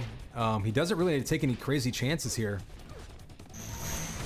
He can escape with those boots. Sundade's got him locked down in the pit, but... Oh, and Sundade finally takes him out with that combo. Down to 31 HP, but he's going to have a chance to grab that 100 armor and some health. And this is a pretty small duel map. Four frags is definitely nothing crazy to come back from. He's going to have to force some fights. He actually ran right over the health packs there. Kind of an interesting move. Maybe trying to avoid giving him a sound cue. Oh, and Brutal baits him to go low. Takes the boots up high. And shoots him with rockets right around the corner. And I think that right there is going to be the kill that seals the deal. Sunday restarting with under 2 minutes to go. No armor, no weapons. Oof. And a demoralizing combo right there.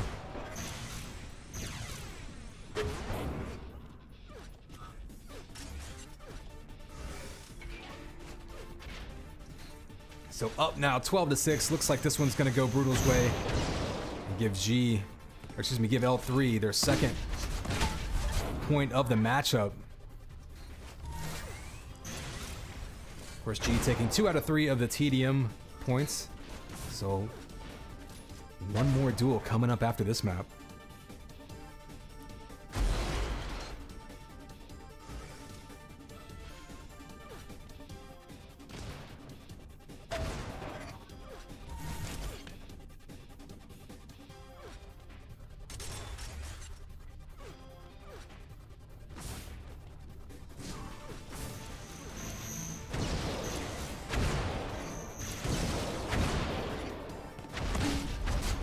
Sneaking around the corner. Brutal once again using those rockets in the pit. He's been doing that all game, switching to rockets in that pit area, doing that splash damage. Trying to get another mid-air combo, doesn't do it. Finishes him off with the rocket though. And under 30 seconds to go. We're just gonna ease our way on out of this one and get ready for the next matchup.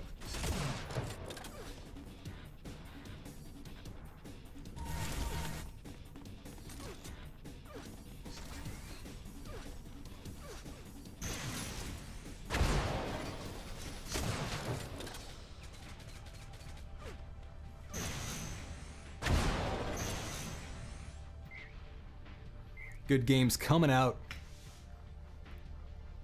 Bruto's gonna earn his team another point, and the 5th and final point. So far these teams have split between each other. Let's take a look at the bracket. We're gonna have Sarkhan, or Master Bobo from the in-game name, playing against Prism. We're gonna have Erase, Deck again, and then Coma. So actually the exact same map selections as we had for that first duel. We'll see what happens. This one, it should be setting this one up quickly. And of course, stick around. We'll have SOW versus BRD after that. And then of course, All-Stars versus BRD. So when we talked about the rankings and those points, like I said, BRD with a chance to make some moves here. See them sitting there in 4th place. So definitely something to keep an eye on.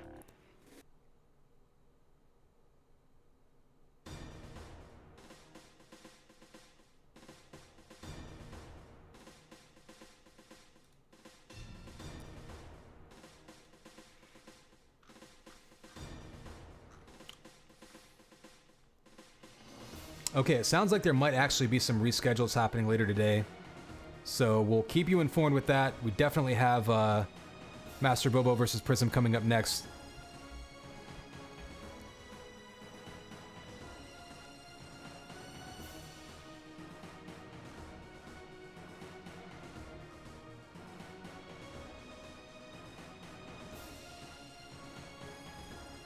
All right, so we're looking for this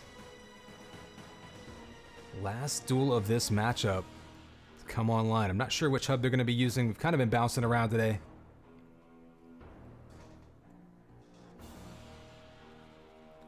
We'll spy on Flick Switch a little bit. Oh, him and Cruel having a good game. Looks like that one just ended. Obviously just a warm-up game, but always interesting to peek in on some of these practice matches.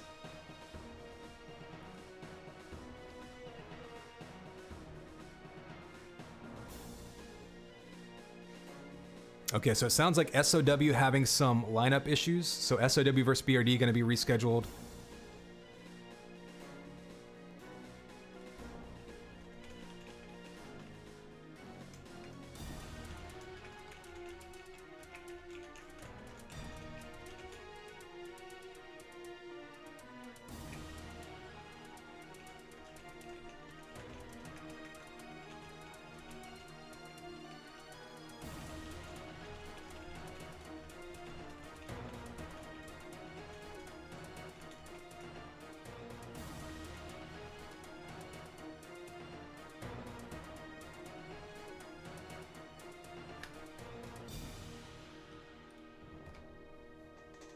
What's up, Night Terror?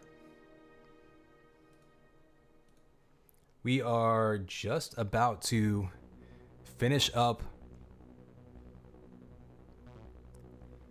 We're waiting for one more duel to go up to finish up the second matchup of the day.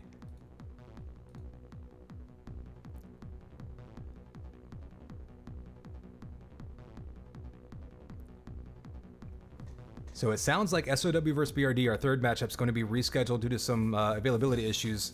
It sounds like BRD versus All-Stars will still happen today, but that one might not be ready until their original scheduled time, so they may not be able to push that match up forward to replace SOW versus BRD. So we may basically have an hour or so break. We'll keep you posted on that. We're going to make sure we get this, this second matchup finished up strong. Then we'll let the admins give us kind of an update on that afterwards.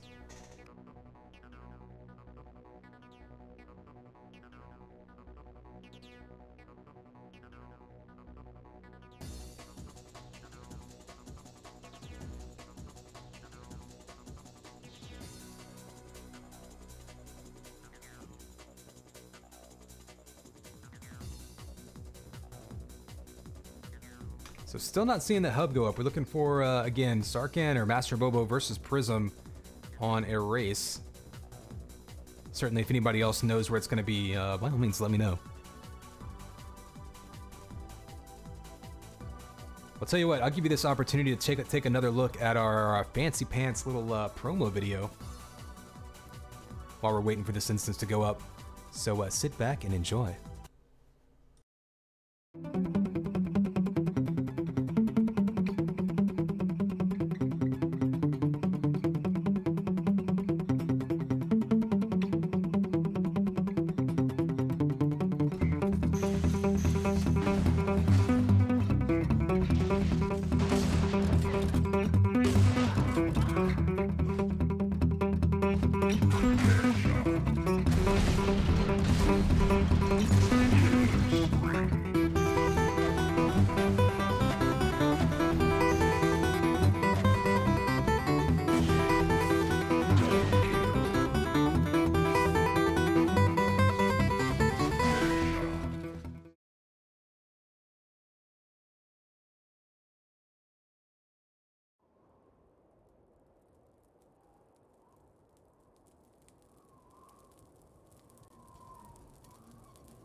So I do see our players in the hub. I think we've got the hub figured out. Looks like it's going to be on Germany UTProLeague. I think they're just getting their the rule sets and all that set up. So definitely stick around for a bit. We've got at least one duel coming up, and then we're working on figuring out what we can get done for SOW versus BRD, leading up to BRD versus All-Stars. So we're definitely going to end the day with that.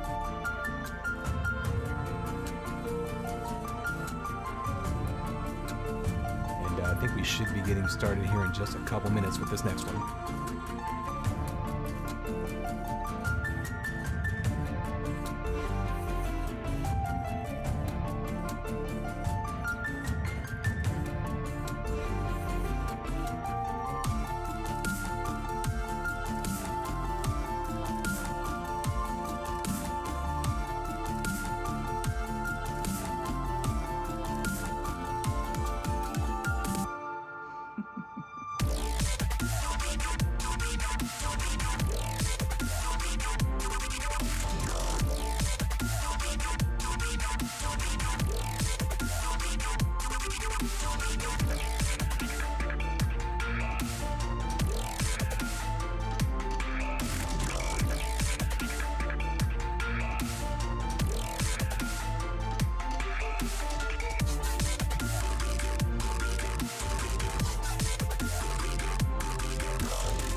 All right, looks like we do have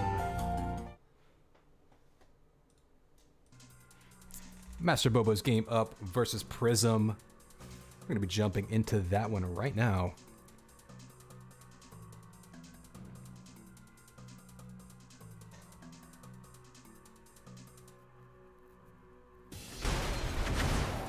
Oh, it looks like we're live. So, okay, Master Bobo versus Prism getting started right off the bat.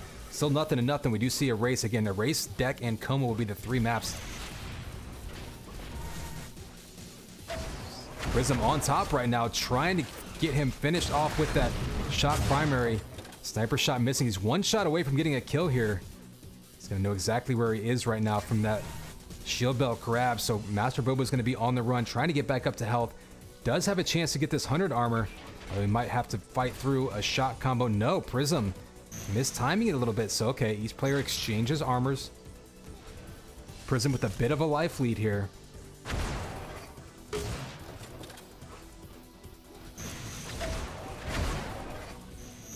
Oh, the nice patient sniper shot. So you see Prism there landing, seeing that he's got a standing combo coming his way, and rather than trying to do any kind of crazy flick shot, just stops, aims, makes sure he takes the shot, hits it. Good patient aim right there. And once again, oh, and the respawn right in front of him. Not sure if Master Bobo knew what he had chosen there, but actually a dangerous move there. Prism down to 19 HP. Does get himself back up to 69 HP. And 5 seconds left until this belt spawns. Oh, a big combo. Knocks him down upon it. And Prism just flicking that shot around. Not even sure he exactly knew where Master Bobo was. Sometimes it's just as much of an instinct as anything. In any case, gives him a 3 frag lead, but he's down to 40 HP. Has to be careful here. Ooh, Master Bobo, if he hits that combo, may get a kill. These two just shock dueling back and forth, whittling each other down. And both taking health. Oh, the air rock missing, going for the frag kill. Oh, but the headshot follow-up gets the highlight anyway. So Prism a bit fortunate there, going for the air rocket, missed it. One more shot from Master Bobo would have taken him out. Instead, he misses it. And Prism going up 4-0 now.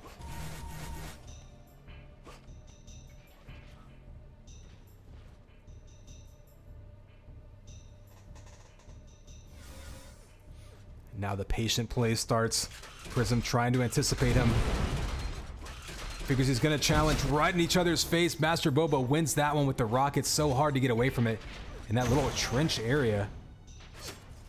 That'll feel familiar to anyone who's played Refinery in 2K4. Getting stuck in that little area. Rockets flying around. Master Bobo follows it up with a second kill. Gonna see if he can go on a run of his own now. Try to pull this one back.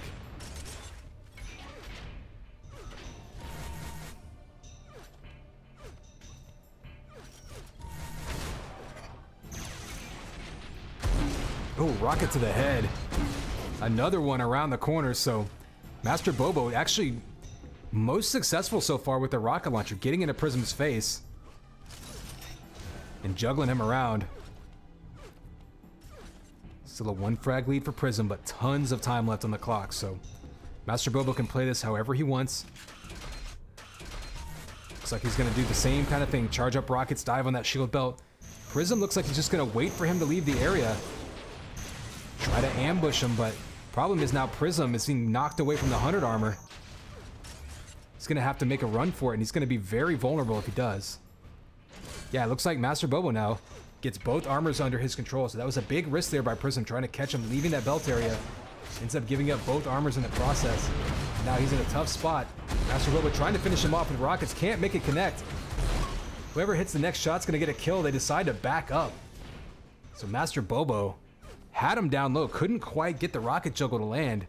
Prism was just missing shock after shock. And in the end, the players retreat back to their corners. 50 armor for Prism, 100 armor likely for Master Bobo here. Looks like he gets away clean. Still not back up to full health. In fact, neither player is. We do have belt spawning in 5 seconds, so this could be an interesting fight. Why do we pass the halfway point? Oh, never mind. Actually, Prism completely concedes that belt in order to get back up to full health and maybe try to get some positioning. It works so far as he wins that shock duel, a couple of shots in a row, basically tying this one up as far as health and armor goes. Prism now trying to knock him away from the 100. Ooh, dangerous lift jump by Master Bobo, and Prism just shooting him out of the sky. Master Bobo going to get 1 enforcer shot on him, 2 enforcer shots, so actually Prism's going to have to get turned away here.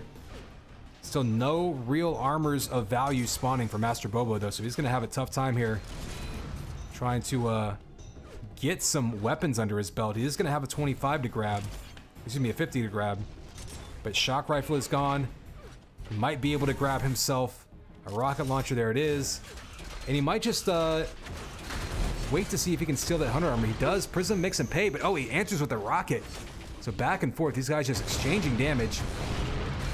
And there's the dive down into the to that dangerous health area. Oh, he wins that fight. Able to grab the health bubbles and pull out the link. Somehow survives that. And Master Bobo was playing with fire there. Somehow came out on top. Pulling back within 1.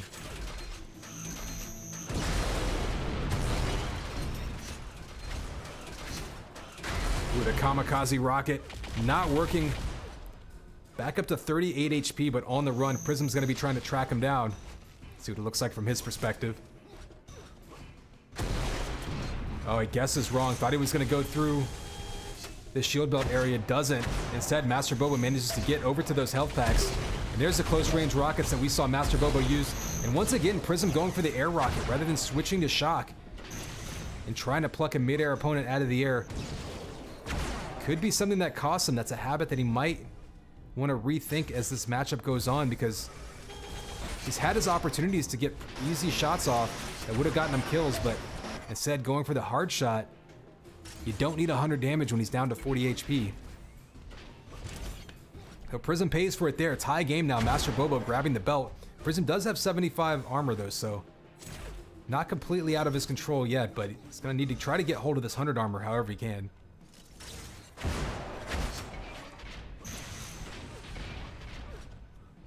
Ooh, Prism lost count of that 100 armor, turned the corner, gave it right back to Master Bobo. That allows him to jump right in his face with that link gun, knowing he could tank that damage. And now Master Bobo in the lead, grinding his way back into this one. Prism has absolutely had his opportunities, but he's lost his focus a couple times between weapon selection and missed timings of some of those armors. Still 2 minutes to go though, so all he has to do is get one big shot. I would dare to say I feel like maybe he's been out shooting him in these shock duels. See Master Bobo getting that guaranteed damage with that link gun, pushing him away. In time for the shield belt, Prism could challenge it if he wanted, but he hasn't really been challenging this belt so much. Yeah, you can see Prism, 600 more damage. Still finding himself down by 1. Ooh, Prism just dodging away from what could have been a huge combo. Oh, and the link just melting him down. Master Bobo with 24 HP standing in there with the link gun, daring Prism to miss a shot. He survives with 5 HP, and he's going to expect a chase down here. Oh, he gets a follow-up combo off the spawn, so Master Bobo trying to get the kill with the Enforcer, dives into a combo, almost goes down. It's going to be a race now to this 100 armor. If someone gets a kill here, that could be the game. Prism playing it conservatively. Ooh, just jukes him away from that link. And again, Master Bobo going airborne with these lift jumps, and Prism not able to connect. Oh, Rockets up close versus Link. Looks like Link getting the better of him, but Master Bobo down to 46 HP, less than a minute to go. Prism has an opportunity. He's got a link gun in his hands and sniper rifle, but that shield belt, huge shield belt grab by Master Bobo. He finally gets that midair shot. And it looks like right now Prism is showing a bit of a weakness to these link gun rushes. He gets 3 shots in a row, so he can chase him down once if he can. He has a chance to chase him down again off the spawn, but back up to 84 HP, and Master Bobo not about to give him an easy kill here. And Link takes him down, and that's going to do it. Master Bobo coming back in this one, despite a pretty significant damage discrepancy. Prism just unable to finish off some of these kills.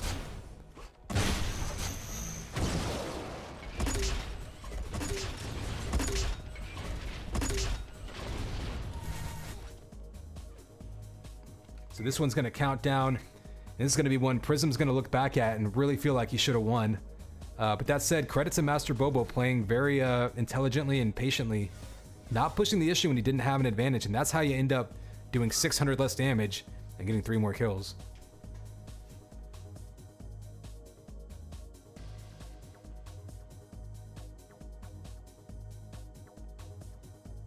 And again, we're going to see Deck coming up for map 2.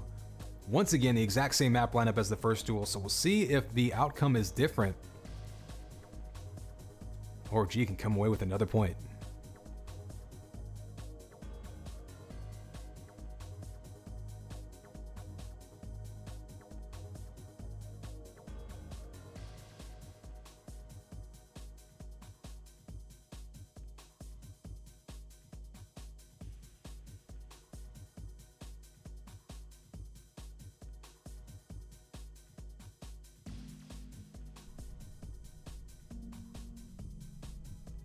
All right, looks like we're gonna get started right into this one. Here we go, 3, 2, 1. And this game time, baby. Connex 5 here with map 2. The last duel of this matchup between L3 and G. Right off the bat, Prism pinging him down. We saw him take the lead in a race and was looking pretty good, but he actually out-damaged Master Bobo by 600, but ended up losing by 3, so a couple of tough fights for Prism in that one. Situations he probably should have come out ahead, ended up losing. Oh, and the falling headshot eats Rocket, so both players super weak. Prism ends up coming away with a kill there. So Master Bobo knows he's weak. Master Bobo really caught on to something at the end there. Prism likes to play that medium range game, doing a lot of shot primary work. Master Bobo has been able to get in his face with Link and Rockets. That's when he's been most successful. We've seen that in the past too, with players that like to rely on hit scan aim. Ooh, those jump boots spawn just a little bit after Master Bobo was expecting. Prism now is going to have those. Oh, the anti-combo chases him away. Prism down to 1 HP. Going to give up boots and shield belt to Master Bobo, who can now find him and pretty much sneeze on him and kill him. See, the pit health is gone. He's going to have to circle all the way around to shock. Master Bobo knows exactly where he is. This should be an easy kill. And there he goes, melts him down to butter. Prism's lead cut to 1 early on in this one, but Master Bobo going for a couple swims already. Ooh, he has jump boots, opted not to use them there. Oh, he baits him down to the pit, but gives up the 100 armor, so.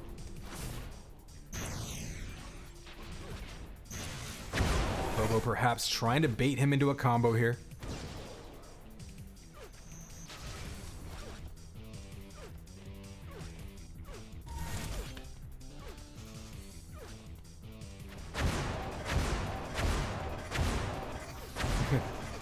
Very uneventful shock duel happening through this pit now.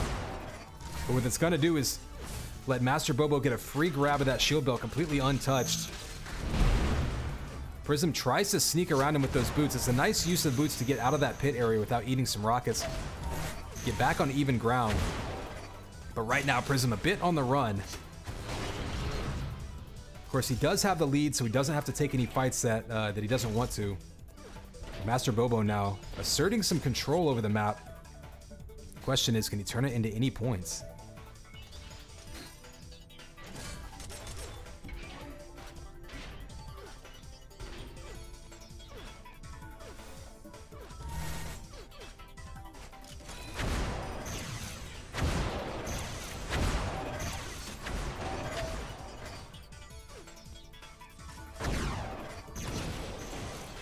Oh, the anti-combo pushing Master Bobo back. Bit of a fortunate shot there by Prism.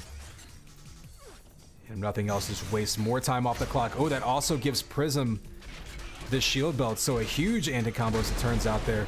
Master Bobo does keep his wits about him, backs up into that 100 armor, so not a huge loss there. And you see Master Bobo rushing him, even with the shield belt. Rushing Prism with the link gun. Breaking him down, seeing that it disrupts his shock primary ability. It's really, really hard to stay trained on someone whenever they've got a link gun disrupting you that whole time. So that's a very common strategy against whenever you're dealing with someone who really likes to stay medium to long range, especially shock and sniper heavy users.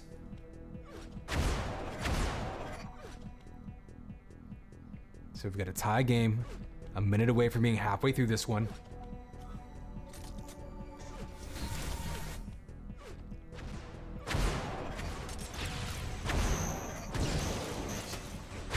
Ooh, almost a perfect combo there by Master Bobo. He's going to go down for that belt. It's knocked down. Prism has him in a tough spot. You see him trying to hit that combo down onto the 100 area. Just misses with those rockets, and Prism gets away there. Pretty much an even exchange. Now we've got a sniper shot down by Prism. Decides to be aggressive. Takes him down to 25 HP. And interesting to see Master Bobo go around to that 50 armor rather than straight up grabbing those health packs. So it's kind of a dangerous move, but Prism had decided to snipe back down that hallway. Might have gotten a kill, but couldn't quite get it.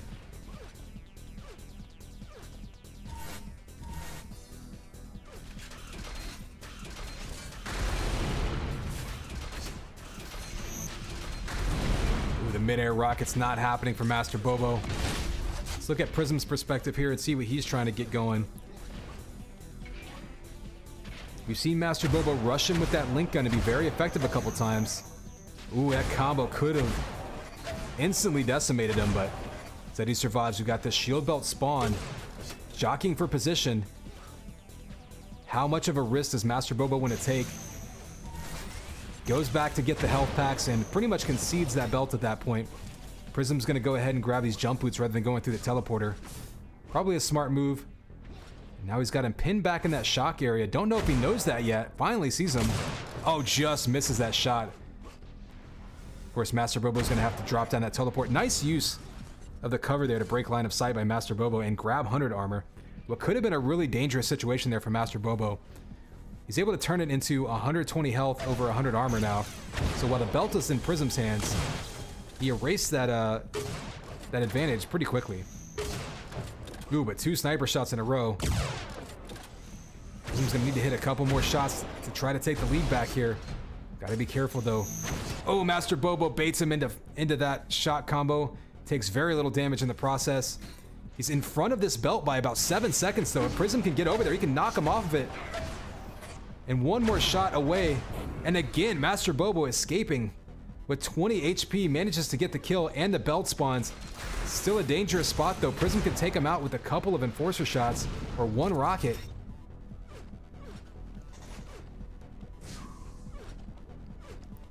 So Master Bobo bouncing around the map, just trying to get back up to 100 health.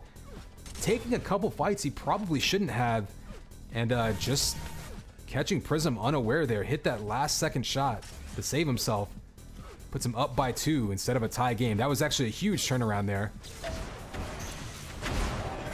If Prism could have hit that one shot and tied it back up, it would be a completely different game. But as it is, here we are, under 3 minutes to go.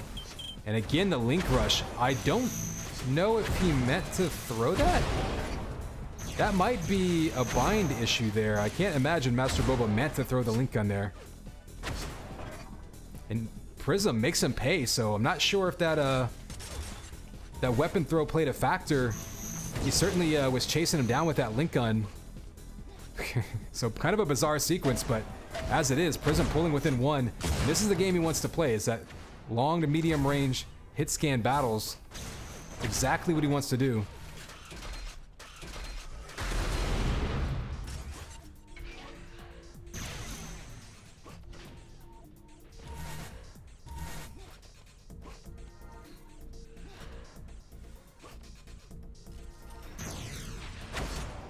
Ooh, the shock ball's coming out, but just barely missing Prisms.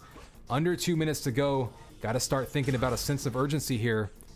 Still 25 seconds till either armor spawns. Doesn't look like he quite has timing of that shield belt. He's been looking back at it, and still 20 seconds to go. Ooh, hit that combo just a little too early.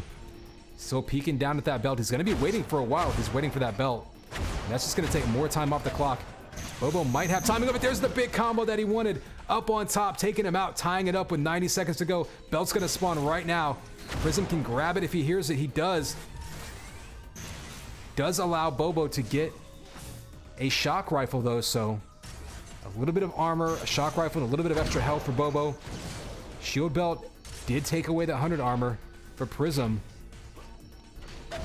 There's one shot, and this is the game. Oh, 2 in a row. Again, this is the game Prism wants to play. Hit scan, standing in, duel versus, dueling shot versus shot.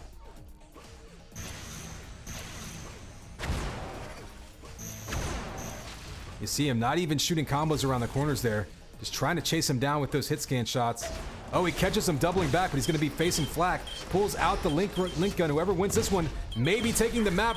Primary versus Link. The primary wins, and he's down to 15 HP. Can Prism track him down? He's right in front of him. One shot will do it. He ties it back up with 30 seconds to go, and Prism, smart move there. Understanding the amount of health his opponent had. 100 armor, though, goes to Bobo. There's the big flat primary battle. If he can hit one more shot, he can take the lead. Master Bobo takes him out again and takes the lead with 15 seconds to go, but again, down to one shot. Prism gets the sniper shot and takes him out. Back and forth we go with 10 seconds to go. Is anyone going to take the risk? Master Bobo jumps out onto that shield belt. He gets it. I think Prism's going to be happy to play for overtime at this point. But a flurry of lead changes back and forth in the last minute. And here we go. Back to a 2-minute game.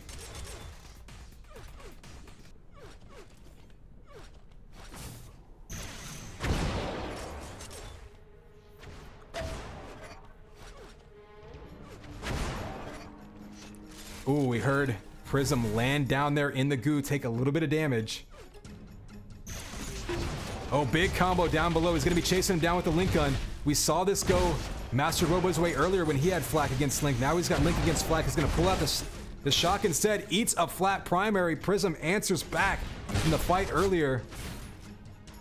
And now Bobo grabbing that sniper rifle, but unlike the previous fights, Prism's actually looking pretty healthy after winning that one. There's the headshot to put him down, up by 2 with a minute to go, and Prism, with that shield belt grab, has a great opportunity here to come away with the win on this one. And force a map 3. Or map 3 would be Coma.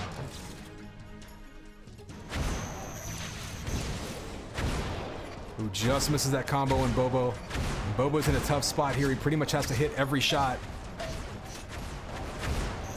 Ooh, going airborne. Dangerous move by Prism, but hits the combo in midair with the boots, and I think that's going to do it. Bobo had him right where he wanted him, in Prism with the clutch combo, putting it away with 30 seconds to go.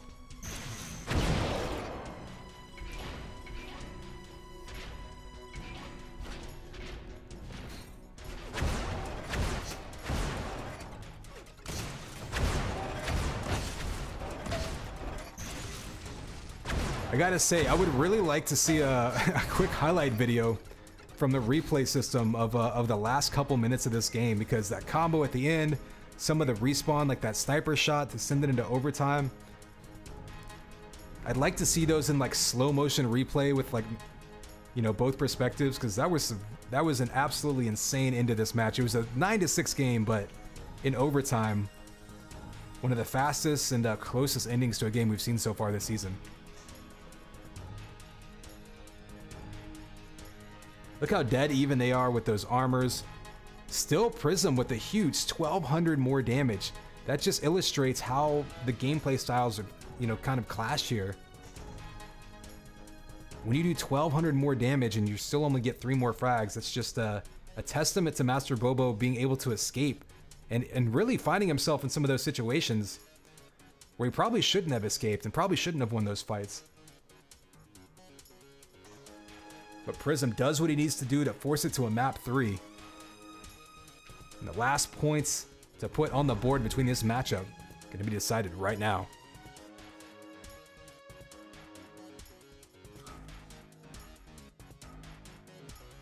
Here we go, it's game time, baby. Connex 5 here with the last map of this matchup. Prism and Bobo just gave us a nail biter, sending it to map 3 now.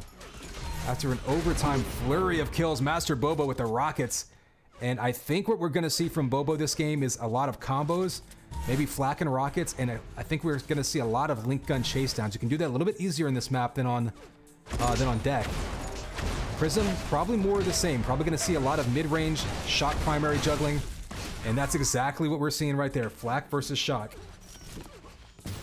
One key last game was whenever someone died, were they able to chase down their opponent before they could get back up to health, finish them off with whatever weapon they could grab. We saw that happen a couple of times to send it right back into, or to send it into overtime, the end of regulation.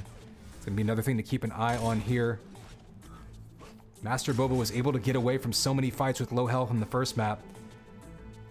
Seemed to do the same thing on deck, and Prism finally turned it around in overtime, able to make it happen.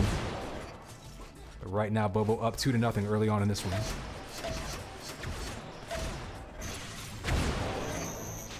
Ooh, the combo there by Master Bobo would have gotten him a kill.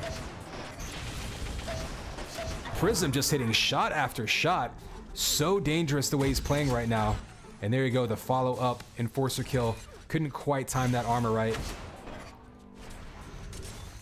Look at that, so far 45% shock for Prism. I feel like he hit 6 or 7 in a row last fight.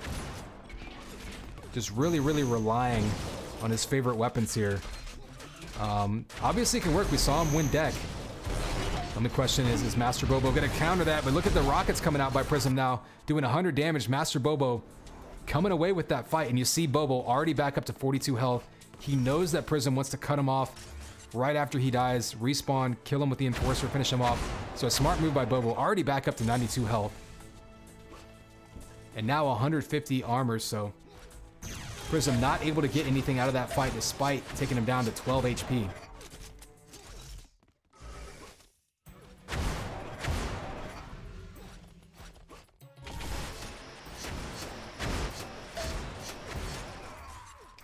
And so Master Bobo with the link gun chase down. Don't be surprised to see some more of that, especially off the spawn from Prism. I think Bobo feels like he has an advantage with that gun, but Prism survives with 15 HP. Now you expect Bobo to try to find him. He knows his weak flak ball to the face. Kiss the smiley, but that did 90 damage, so wouldn't have even mattered if he was healthy. Great anticipation there by Bobo. Prism gonna have to fight his way right back into it now.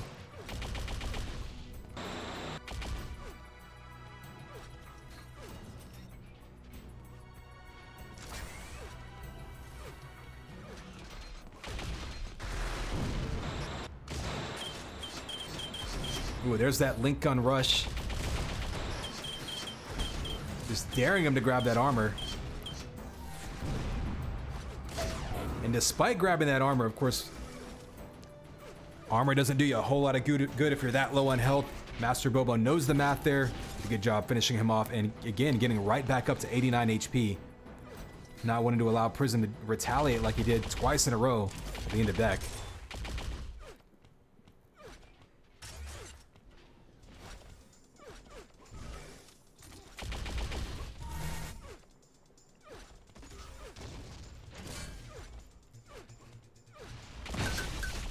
Oh, big Link primary coming out there. I think Master Bobo's found his favorite weapon in this matchup.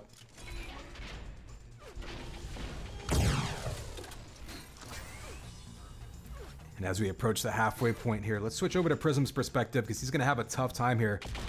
Trying to break through on Bobo, especially with Bobo having so much of an armor advantage pretty much all map. And we saw both of the first two maps, Prism outdamaged Bobo by a huge amount. But Bobo was always healthier. It seemed like he always had more armor. And there, a big flak ball takes him out. So this could be Prism's chance. We're just about halfway through this one. Try to track him down and get something going.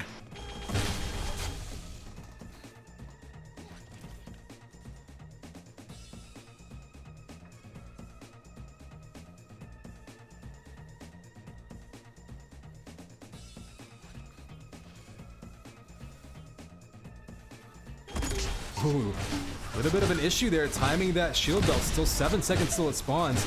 I was curious to see if Bobo would try to attack him, and he does, but a little bit late. Takes him down to 5 HP, but Prism able to grab that belt right before he gets sniped, but he gets sniped again, so Bobo with the follow-up kill. But Prism does deny him that shield belt by grabbing it right before that first sniper shot. And Bobo with the follow-up, turning 1 into 2. And that's a huge conversion right there, keeping Prism on the run. We approach the 4-minute mark. And Prism now getting in his face with flat primary. So Prism, who had been so shot primary oriented on the previous maps, looks like he's found himself an opportunity in getting in close. So much like Master Bobo is doing well with the link gun. Oh, we're seeing 3 flat kills in a row. Prism just going nuts with the flak. Has a spawner in front of him now too. Not going to be able to finish that one off, but has him on the run with 86 HP. We do have 100 armor up and shield belt in 5 seconds, so looks like Prism might concede the 100 in order to grab that belt. Maybe not. Maybe he's chasing him down, but Bobo might sneak right across. Okay, looks like he's not going to get there in time. Oh, he doesn't grab the belt, so Prism with a huge mistake there and goes down to the flak. And if Bobo stems the tide, ends up hanging on to this one and stopping that momentum, look at that moment, because Prism was on a roll. Had him right where he wanted him, wanted to grab that belt, have that flak right in his face, misses the belt. And then Master Bobo makes him pay. And now right back up to 100 armor stack. That Prism's gonna have to start breaking down all over again.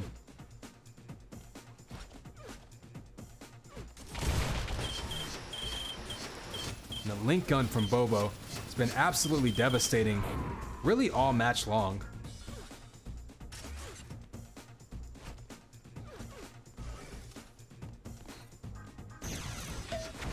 We just mistimes that combo. You saw Prism dive into the shock ball, trying to break him down with Link, but Bobo has just been winning these Link duels.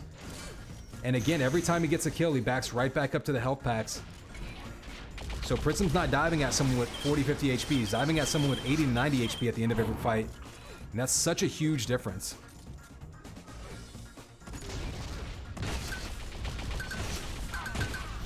Oh, there you go. More Link.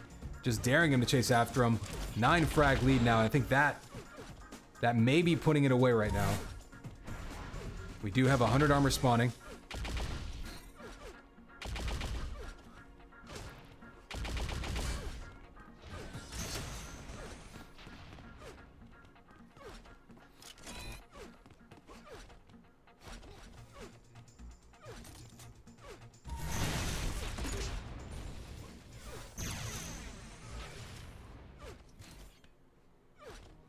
So we'll take a look from Prism's perspective. It's going to be tough going at this point with under 2 minutes to go.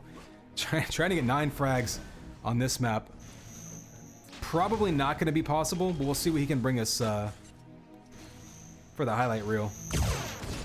Oh, and there's the combos. Turning him away.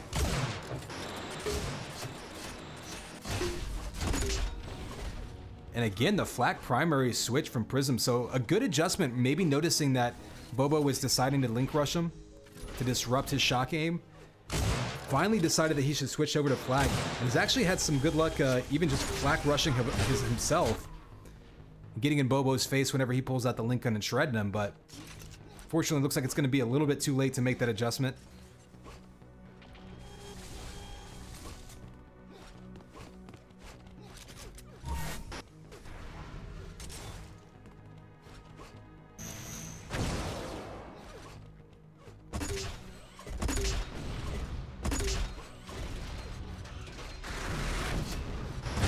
Oh, the mid-air flak there.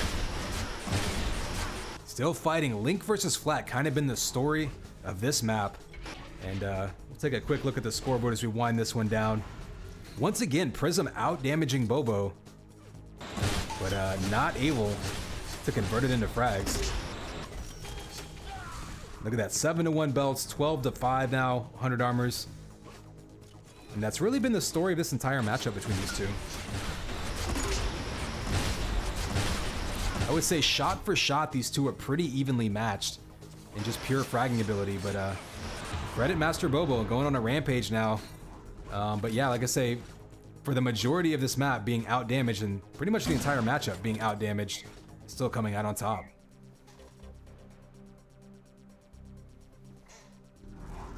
So there you go. One of the more even matchups we've had. But G's gonna come out on top with 3 points of their own. Take a quick look at our rankings once again, just to kind of get an idea. So of course we saw Saints and Sinners getting 4 points today. All-Stars yet to play. Crowd Control gaining 1.